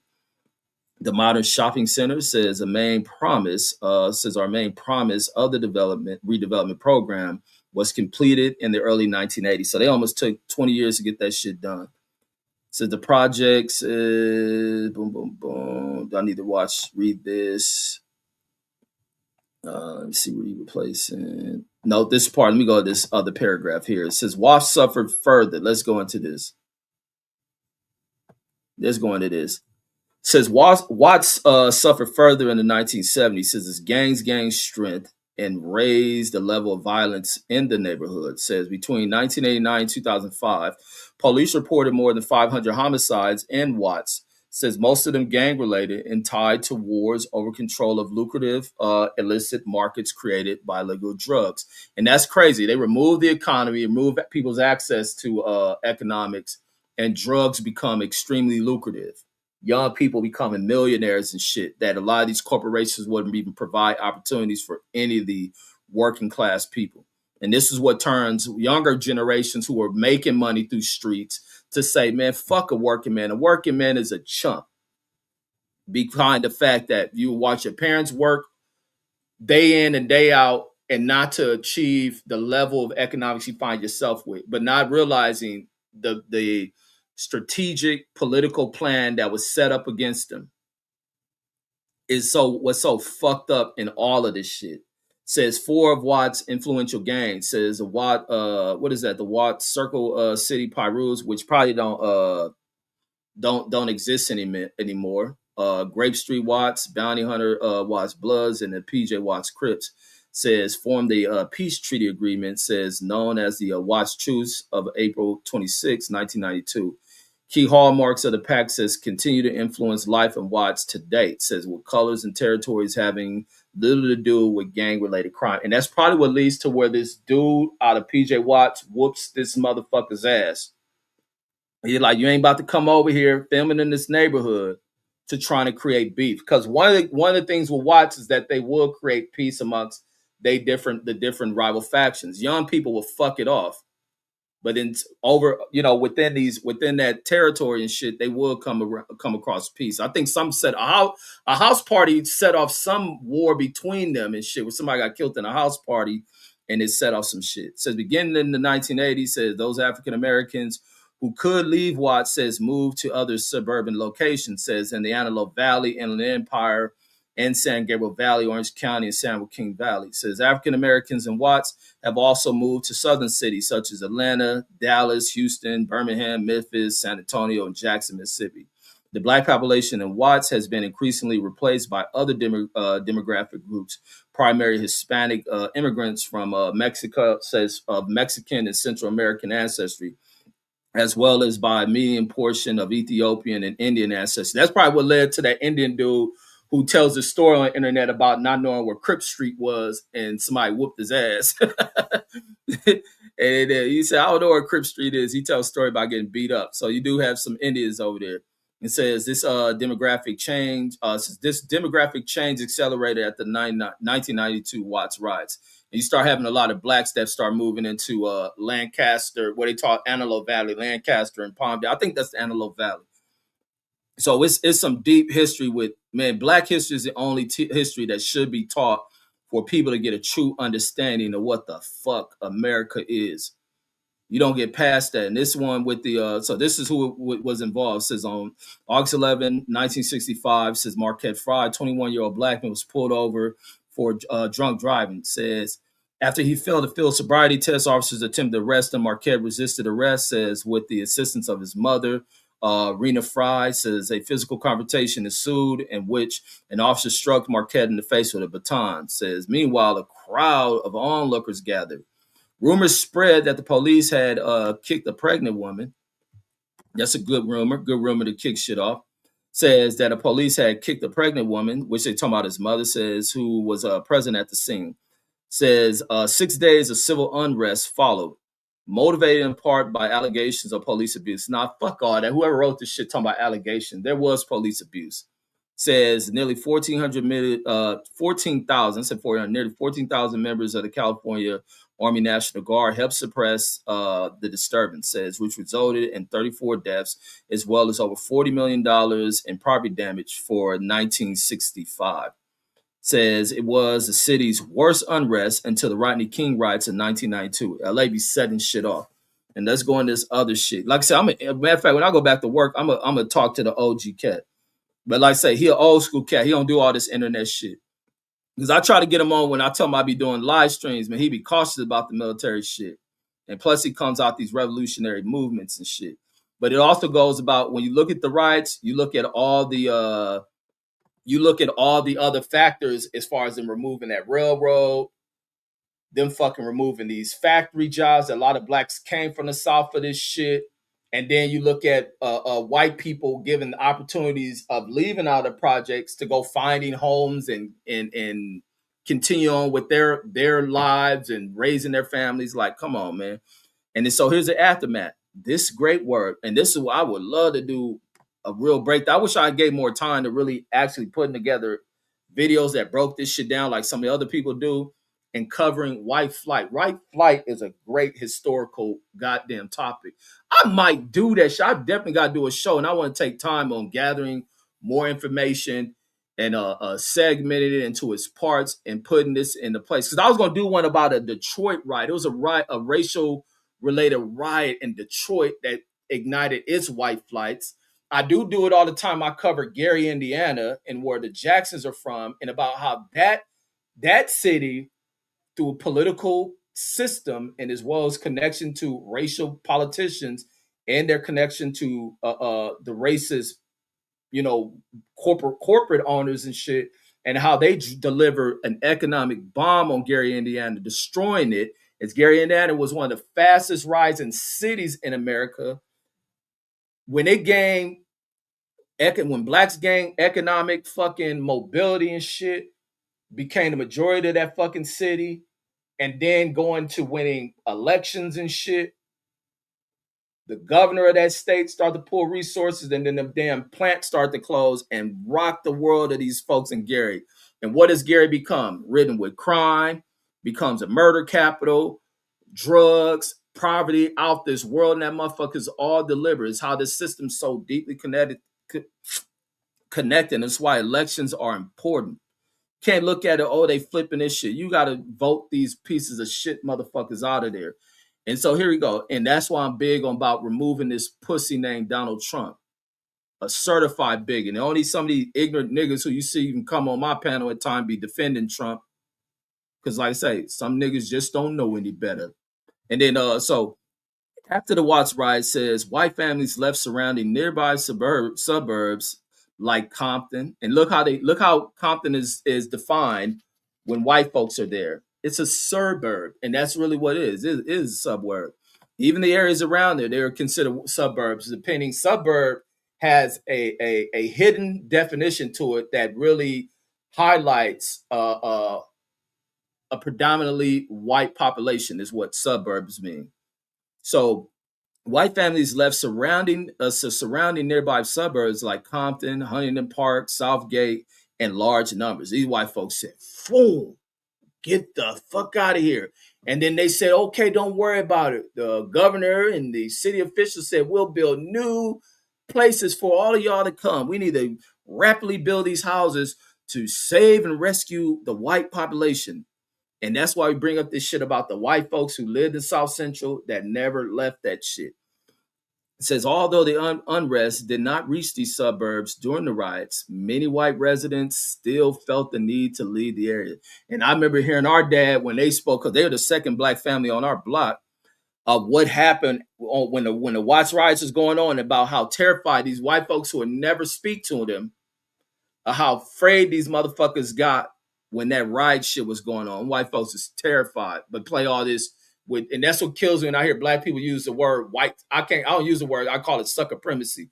But when black people use the word white sucker, they all use that other word, the little chump ass word, supremacy and shit. They talk white sucker supremacy and shit. These, man, these niggas be pissing me off, man. They just act like total bitches. And the reason why people like Adam 22 and all these motherfuckers exist, and Vlad and shit. And they is retarded, man. And it so says, due to widespread destruction of residential properties from the Watts riots, black families began to relocate in other cities that had established black neighborhoods. Says one of these was the city of Pomona. Says the arrival of so many black families to Pomona caused white flight to take place there, and saw many of those white families move to neighboring cities like Pomona Valley. The LAPD, after the riot, says the LAPD examined the process of how each incident was managed by law enforcement, noting the flaws of its systems when handling situations of hostile crowds or group. And that's the thing that goes back into what they think led to the way in which they handled that when the LA riots kicked off. Was what ignited that shit in the 8 trays off near Florence and Normandy. But it was in another neighborhood. It was something that ignited a neighborhood with them trying to arrest somebody and a crowd forming. And like, we ain't playing that shit after that verdict comes out. And the police in there trying to strong arm some dude. The community get behind there stopping that shit. And that shit ignited that shit. Something was going to ignite it. And that shit took off. So people involved sparking the incident. So Marquette Fry, damn, I wonder if Marquette Fry is alive. Says was convicted of drunk driving, battery, and malicious mischief. Says on February 18, 1966, he received a sentence of 90 days in the county jail, 3-year probation. Ain't that some shit? Says he received another 90-day jail term after a jury convicted him of battery and disturbing the peace on May 18, 1966. Says over the 10-year periods following the riot, says he was arrested 34 times. So that means they're fucking harassing this dude. Or unless his life changed. Maybe he couldn't find work as a result of this shit. This shit followed him as these people in the system deliberately target people, fuck with people. That this dude, over the 10-year period, is arrested 34 fucking times. Or who knows, maybe he was a fuck up. So, it could be one or two things. Says he died of pneumonia on December 20th, 1986. So he's young. Because they don't talk about him. The people tell history is so fucked up. His mother, Rena Price, says died on June 10th, 2013. Damn, salute to her. She lived almost to 100. She never recovered. She never recovered the impounded 1955 Buick, which her son had been driving, because the storage fees exceeded the car's value. Motorcycle officer Lee Menonakis has died on October 19th, 2013 at 79. Fuck him. So he died he died the same year of the woman who was out there that he was fucking with. That's crazy. That's some ironic shit. They died the same year, and he was so much younger than her. He was almost 20 something years younger than her. He was 18 years younger than her. Died the same year as her, a few months after her. That's crazy. And the fact that here, and this is the other thing with this impound shit, is the hustle they got with the impound fees and all that shit, that she was never able to recover a car. So imagine how that set that family back.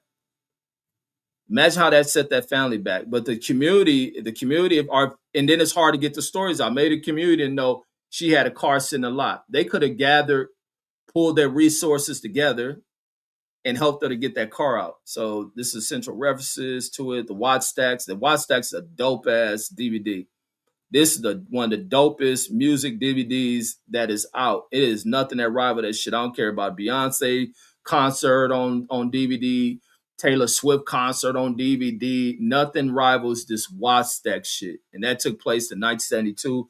You even hear in the document where some people talk about like Tookie and all these cats being there. Everybody was out there, and that shit was at the Coliseum full of nothing but black folks. You see nothing but crowd, hundreds of thousands of black folks at this concert. Isaac Hayes, the Barcades, the staple singers, all these and Rufus and all. Man, that shit is the dopest DVD ever. Dopest DVD. And when you get that shit, don't let nobody borrow because they'll never get back to you. Sanford and Son, based out of here.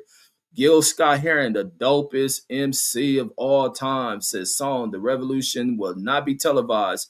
Directly referenced the Watts riots. Classic song. And a dude who a lot of people should tap in. Matter of fact, I was gonna want to do a music show solely on his music. The one of the greatest music movies in Hollywood history, based out of Watts. Greatest movie in history, homie. Menace to Society. That's why people want to tell black stories. They want to get on here and tell the black stories because nothing like a South Central story, the history, and seeing what has been the aftermath of some of this deliberate shit of targeting motherfuckers. The creation of the crack baby out of this shit with these punk made motherfuckers. These motherfuckers have always tried to string people, get people strung out on shit. But yeah, the last comment I had with CJ says I had to watch the Pepperdine video. Says his son goes to where the old location, which is the Crenshaw Christian Center on there now. You got to definitely check out the history of Pepperdine University or the Crenshaw Christian Center one. And it's mainly that dude from damn, I keep forgetting his name, the South LA Recap YouTube channel. One of the dopest channels that is on here from a historic standpoint. Then you got Kev Mack channel as well. Go Young D. Oh wait, let me see. Jashawn says South Central says better anyway. Yeah, South Central way better than that South LA bullshit. Go Young DJ says my uncle beat up the dog that was at the fire station when he was going to Washington.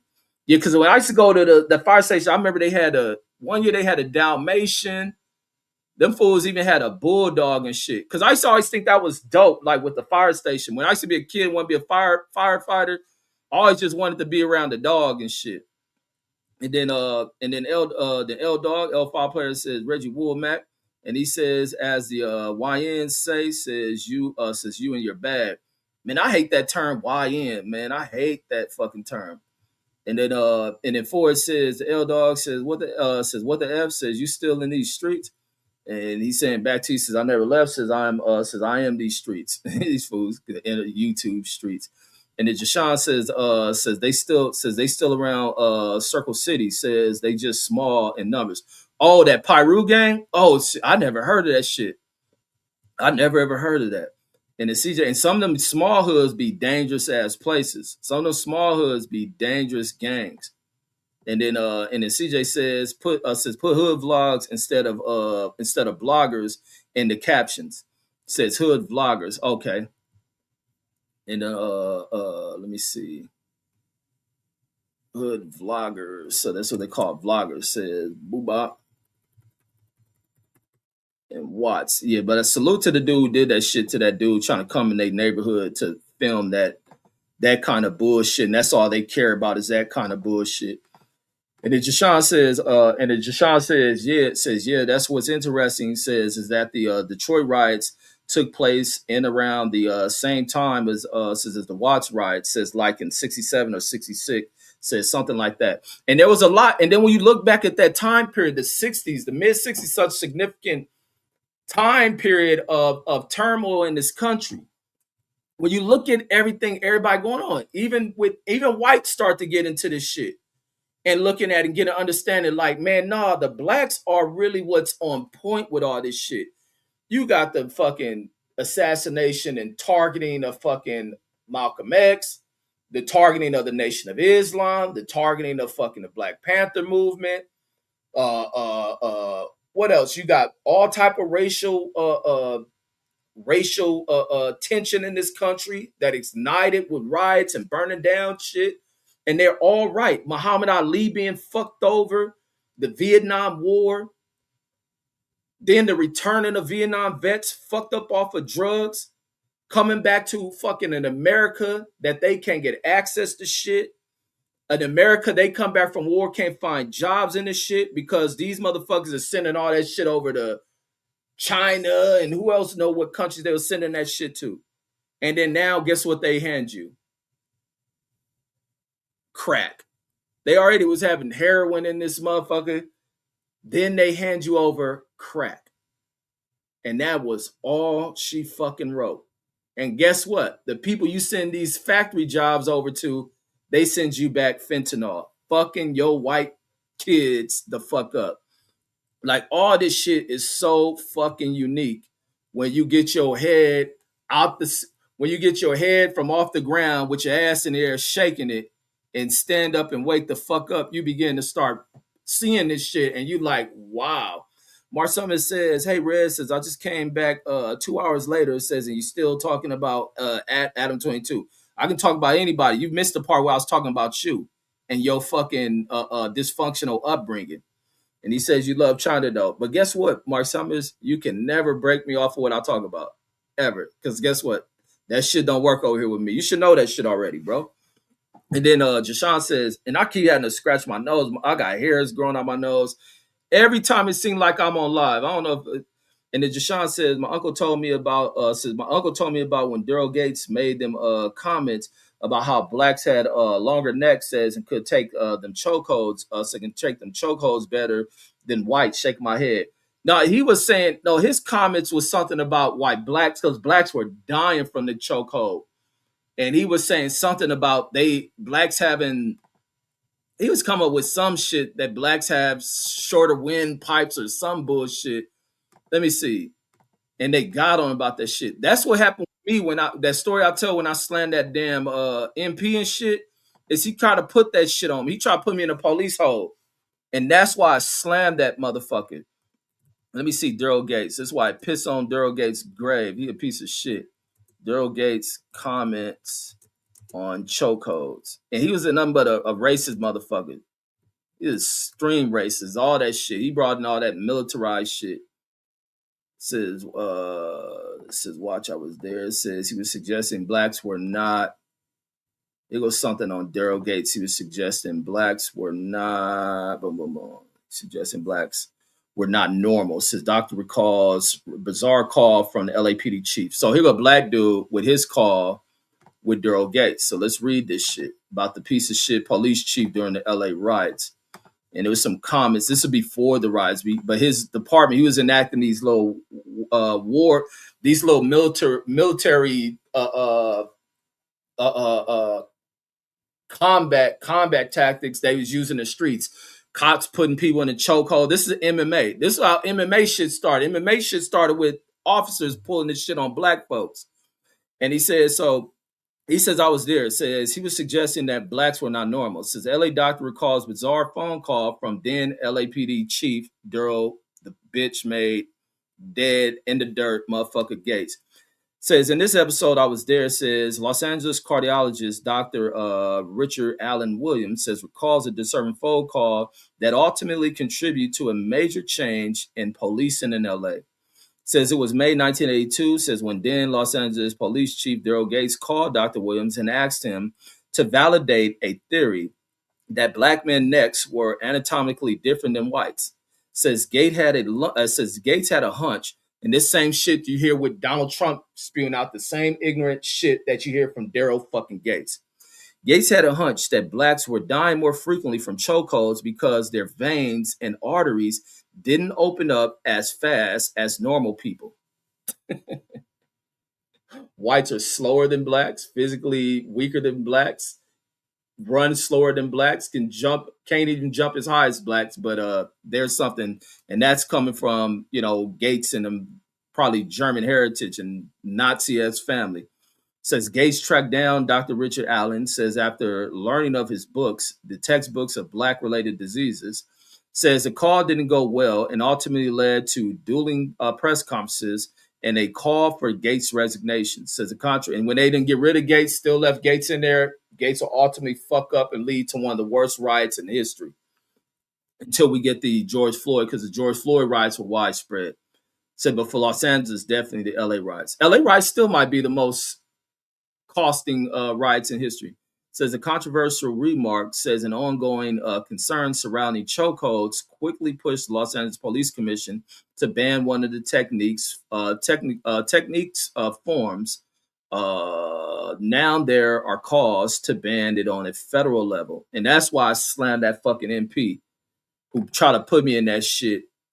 And I always remember, because I'm an LA cat. I'm looking like, man, what the fuck you grabbing me for? Man, I slammed that motherfucker. And then it flipped out on that motherfucker. It says Gates was a scumbag. Yeah, Gates is a certified scumbag. And then he got a job with an even more scumbag department, or equally scumbagish department, that being in New York, to go fuck with black people over in New York. And then we bring a commissioner from New York and make him the chief in LA. And then they brought Brad, and that's where Bill Braden came from, New York. And then Gates, when he got fired from LA, he get a job over in fucking the NYPD and shit.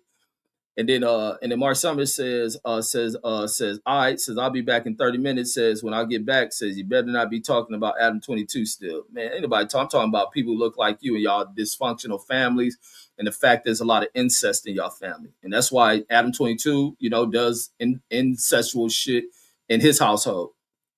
Pretty soon he gonna be doing some weird shit with his wife, and who knows? Like they gonna end up arresting Adam 22. And then Mark Summers, he need to take his ass back to New Hampshire. Says there's no way you're outrunning anyone. Mark Summers, I can outrun you even weighing what I weigh. I think I weigh like 260 now, 250 or some shit. I would still outrun you. And then Velocica says way you respond to Mark the way you respond to Mark remind me of how Chauncey off Miss Society did the nerdy white guy Nick Cigars. He says, get your funky, scary ass out of here. That's how I respond to white folks in general. That's what used to shock motherfuckers when I was in the army. Because they used to think that was an LA thing. Like my old roommate, I was in the army. I'll tell you, when this fool called me and we was talking and he was going like reflecting on the military shit, he was saying, this is like many years after we've been out the army. He was like, man, I just think you was crazy.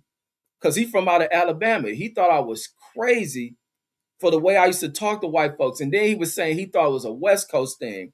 And I'm pretty sure when they watched that South Central shit in Chauncey, like I say, black folks in LA are revolutionary motherfuckers. And they know that just blood and crip shit, that dumb niggas who watch the internet and hear these other niggas with voices as being for LA people. LA has always been a revolutionary fucking city and not playing none of that shit with white folks. That's why the police department tries to be in there. It's being only to protect and serve the white population of LA, and that shit doesn't work. That's why you hear white folks get out of line with people in LA, they'll get their asses masked on, unless you're dealing with one of these old weak ass younger generation sorry ass black kids who I don't know, these just motherfuckers just ignorant. They raised by fucking sorry ass parents and shit. But we have always talked to, like, the homie was like, man, I thought you was crazy. And he was like, man, I thought that was just a West Coast thing. It was even West Coast cats who was on that type of shit.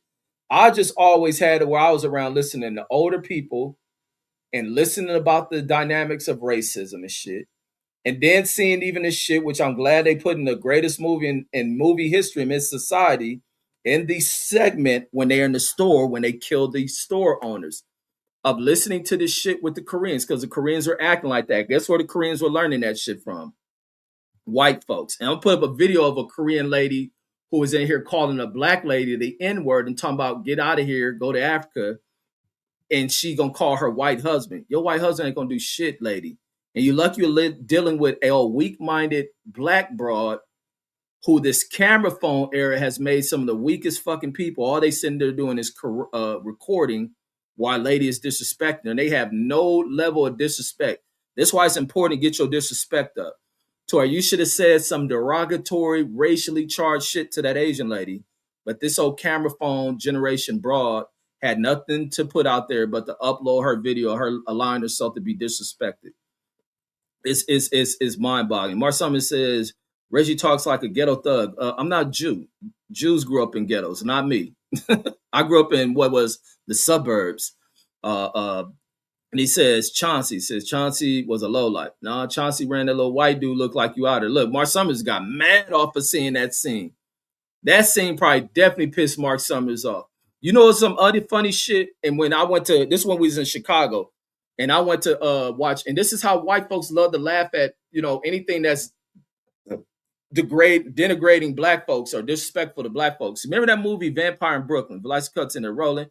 And then Jashawn says you gotta react to that movie. Says that movie on here says and break it down. Oh, Men's Society, and then auto boxing and rolling. I did Men's Society. I think when I used to do the movie shows on my other channel. Velocity says been to K Town a few times. Says they definitely racist as fuck. You talking about Colleen? Is that K Town you talking about?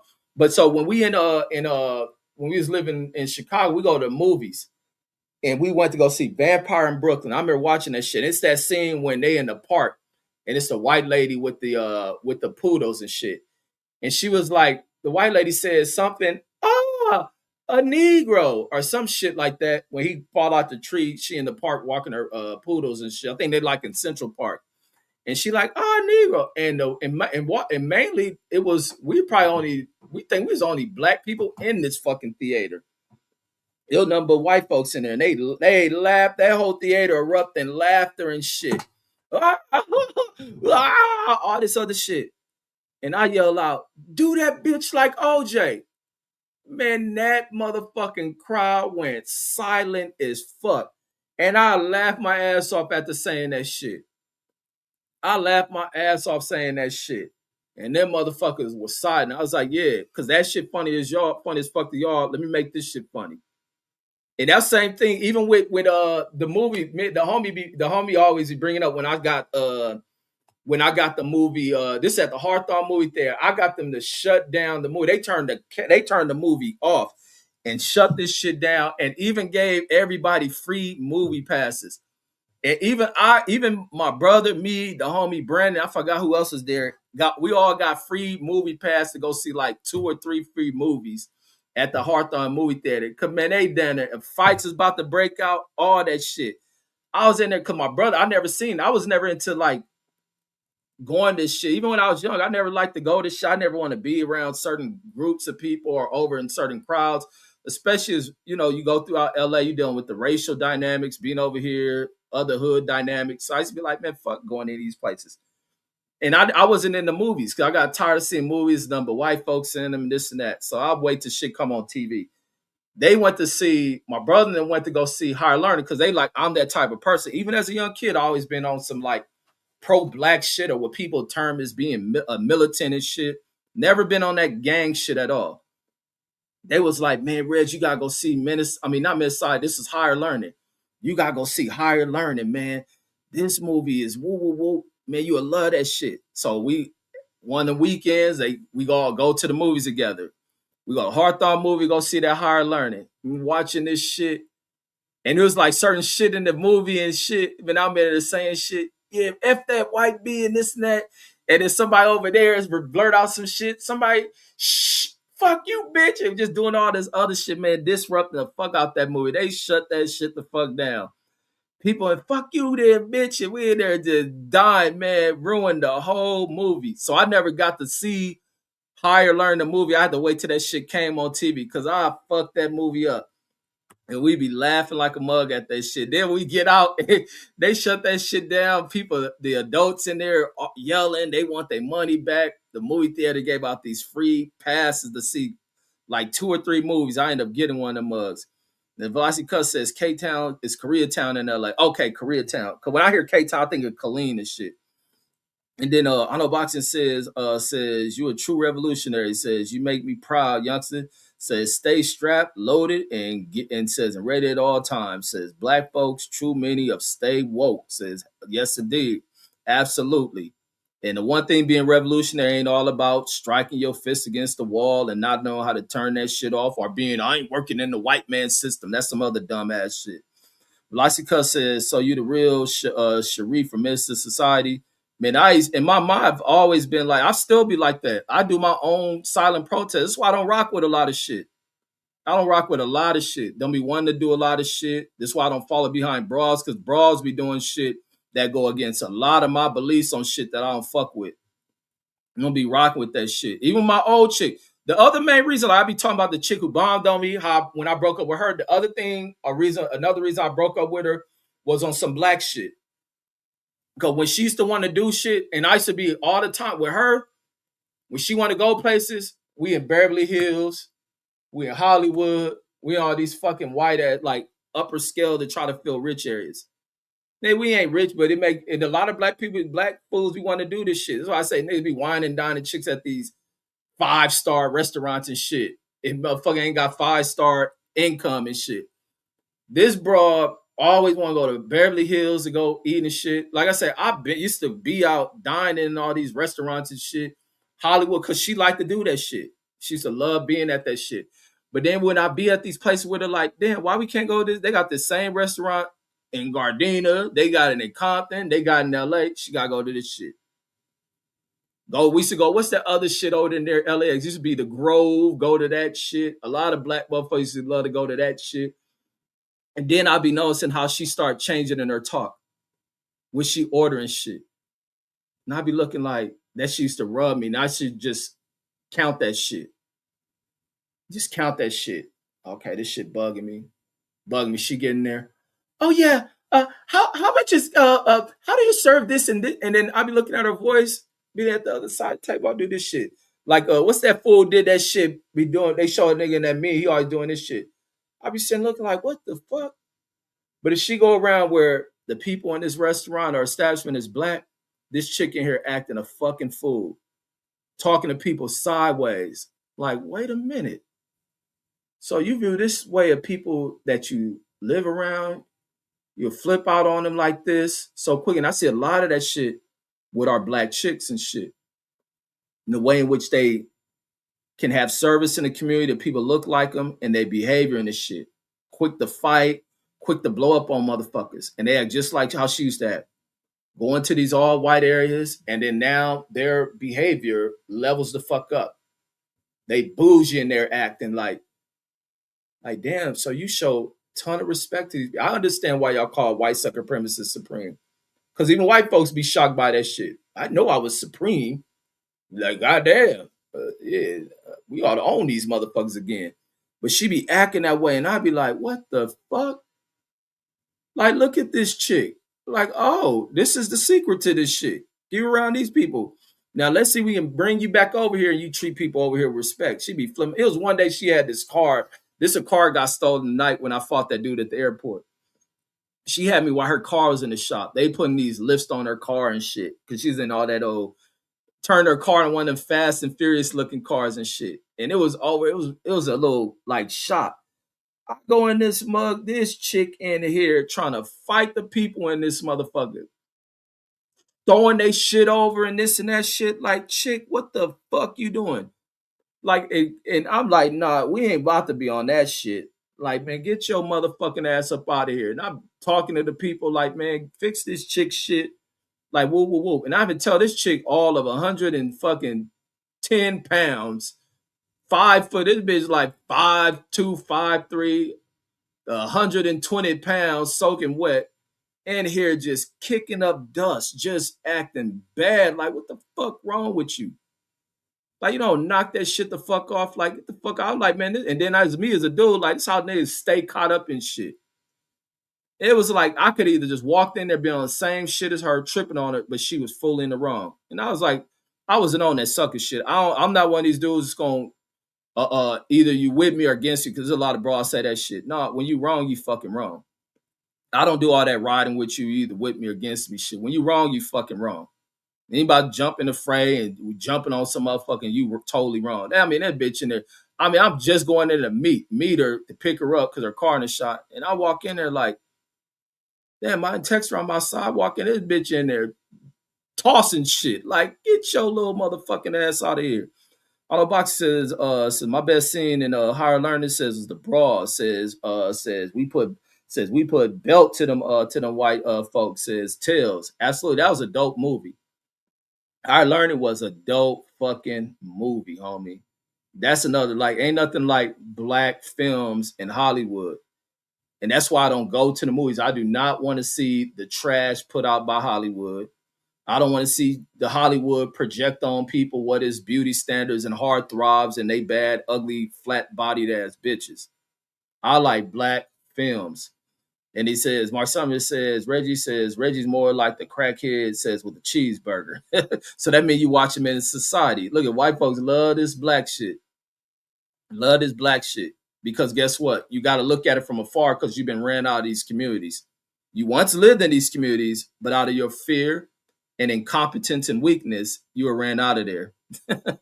But oh no, Mark Summers, on your side, you wasn't even here. Your family's over in wherever y'all from, either Italy, Yugoslavia, Kosovo, maybe even you Afghani or some shit. You were still over there. You wasn't here. So the American stories are new to you. But then it's wrong that y'all come over here and you hear black stories and the communities they live in, and all you hear is the gang side of shit. Oh, hold on, let me check some shit because I'm about to go back into ending this one. But let me see what my boy Shador did. What did my boy Shador do today? Did he whoop on this weak ass? I hate to make the comparison. Oh, you beat this quarterback, this and that. Did he kick ass today? Did his team win? And the other thing, like just getting a little quick sports shit, and I'm about to get off here. The Ravens need to fire that sorry ass coach they got. So Shador and them did win. Let's see. I know he had a touchdown. Didn't lose too many yards on his sack. 2 sacks, 186. Good job, Shador. Aaron Rodgers, weak ass, no touchdowns. Shador spread that ball around the field. Damn, how many receivers got a touch of the ball? 1, 2, 3, 4, 5, 6, 7, 8, and 9 receivers. That's a good spread of the ball there, Shador. Good work. Let me see. How many passes was that? 17 passes, 25 rushes. So good job, Shador. Good job, man. You get that coach out of here, you're gonna be a great ass fucking dude in that league. You're gonna be a great dude in that league. But the fact that what you call Baltimore needs to get rid of that coach. It is time to see some new shit over there. It is time to see some new shit. That's who I was looking at. The Panthers quarterback today was awful. My nigga had 54 fucking yards passing. Was it snowing or some shit in Baltimore? I mean, sorry, in Carolina. How did he pass on you that much?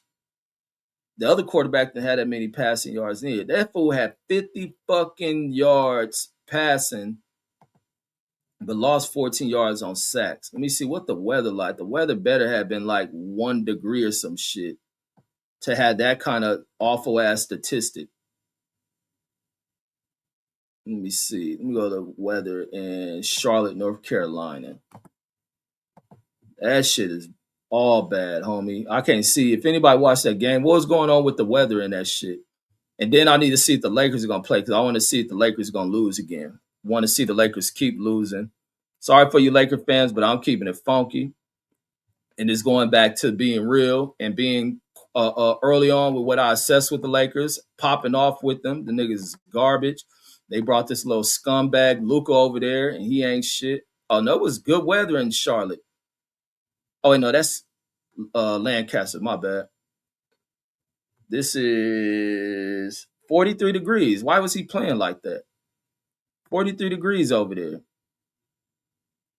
He played like shit. Damn, how you gonna get unless his receivers just garbage. The receivers is garbage. And then boom boom. Let me see. Let me get up out of here. Oh, that's what I need to see. Do the Lakers weak ass play today? Let me see. Why they gonna try to scapegoat the issues with the Lakers and try to put it on LeBron and shit in those slick ass way they love to do with the with sports and some of these dumbass fans that follow along with whatever the TV little chumps tell them and shit. You know, let me see. Oh, the Lakers do play today, so they play the Kings. So Lakers got a game against the Kings. Who that? What channel is that shit on? Oh, it ain't no channel. Let's see. Is Luca weak ass playing, or he gonna fake another injury? Is he still hurt? Did Luca whole ass still hurt? Let me see. No, Luca should be back. So let's see what Luca gonna do. I want to call that game. I'm gonna see that shit on. I'll probably go live for that shit just so I can ridicule the motherfuckers. Why they try to shift blame over to LeBron and shit. Some people whole asses rock with that shit. Let me see. He says, "My connection to America starts in look. This a common white lie talking about his connections to America start in the early 1900s. Sure, that shit started in 1974, motherfucker. They ain't the early fucking 1900s. Even if you talking the 1900s, I mean you're a new arrival to this mug too. You definitely a new arrival over here." And then Mark Summers says Sanders threw two interceptions again. And then he can't throw for over 200 yards, says Ben ass his fool. And then he says Deshaun says Dart was worse, was worse last week, laughed my ass off. Oh, Dart from out of the Giants. And then he threw less than that. Damn, that shit crazy to have a quarterback only have 50 something yards passing for a whole game. And then Fresh BX says, I'm rooting for Shador. So I was rooting for Shador today. So my Ravens says going to the playoffs, says we about to spank the Steelers next week. Wait, I thought the Ravens only going if so Cleveland had to win for the Ravens to get in there. So yeah, they should thank Shador. So I was rooting for Shador today. So my Ravens going to the playoffs, says we about to spank the Steelers next week. And then Mark Summers said, but the Ravens can't do it. The Ravens got to fire that dumbass coach. The Ravens wouldn't be in this trouble if they give fucking Derrick Henry the fucking ball. And then Mark Summers says, and then the backup quarterback playing good. Says I'm not too high on Dart. Says, but we'll see. And then I like the way Jackson Dart plays. I like that. And then, but they got to give him better line. And then he says, but he's just young, so he wants to run. Jashawn says you was hyping him up, says a couple of weeks ago, Mark Summers. Of course, Mark Summers just realized he's a dumb and had to go about retracting his statements, which is common amongst people who look like him. They have to, throughout the course of their life, every week by week, they got to retract comments they make. And as John says, Dart had 33 yards, says versus my squad, the Vikings. Damn, 33 yards? Oh my God. Yeah, that's bad. But folks, I'm out of here, man. Let me get up off of this shit. I'm out. Peace. Oh, I gotta show this video of the strip. That's the other thing. I gotta upload this video I took yesterday when I was out when I left and I went down the strip. That shit was dead as fuck. And it is warm out here. So it wasn't like people wasn't out because it was cold. It's warm. This is extremely crazy with how warm it is out here. But to go down the Vegas Strip yesterday on a Saturday and see how empty that shit was, showing how dire this economic situation in America is popping off, and especially for Vegas. That shit was empty, man. I was driving 45 miles an hour down the Vegas Strip. I was down there on F1 shit. That's how wide open the traffic. And then there was no crowds nowhere on this mug. I'm like, man, this fool is really killing this shit, man. He is killing this economy like a mug, man. And then that goes from we don't have international people traveling to this country. That wreck this economy. And then Fresh BX says Henry been doing this thing, says most 200-yard games in NFL history. Says the coach is whack, says, but Lamar being injured says what hurts us this year. Not what hurt, not even just him being hurt, it's the fact they wasn't running this dude. They wasn't running that dude. And it's like it'd be watching like statistically, like what the fuck is John Harbaugh doing? Is this something to you trying to sabotage him earning some incentives in his contract? Like, what the fuck are y'all doing? Like, this is a power back who can potentially pull off multiple 200-yard games. And then they were bringing up, I was listening to Shannon Sharp and them because now they own saying the same shit I'm saying. They be saying a lot of shit that I be saying with Shannon Sharp and Chad.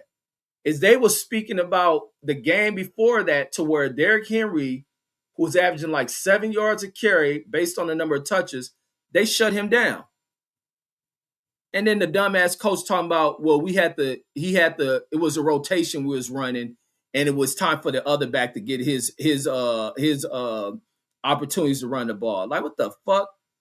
And it's all these whack ass coaches have allowed all these old digitized AI generated statistic motherfuckers, statisticians brought into the game, and coaches making decisions off of analytics rather than what's going on in the fucking game. And that's the shit. The only other person early on, that's why I stopped watching sports, is I couldn't stand all that analytics shit. They got a damn stat for every damn thing you look up.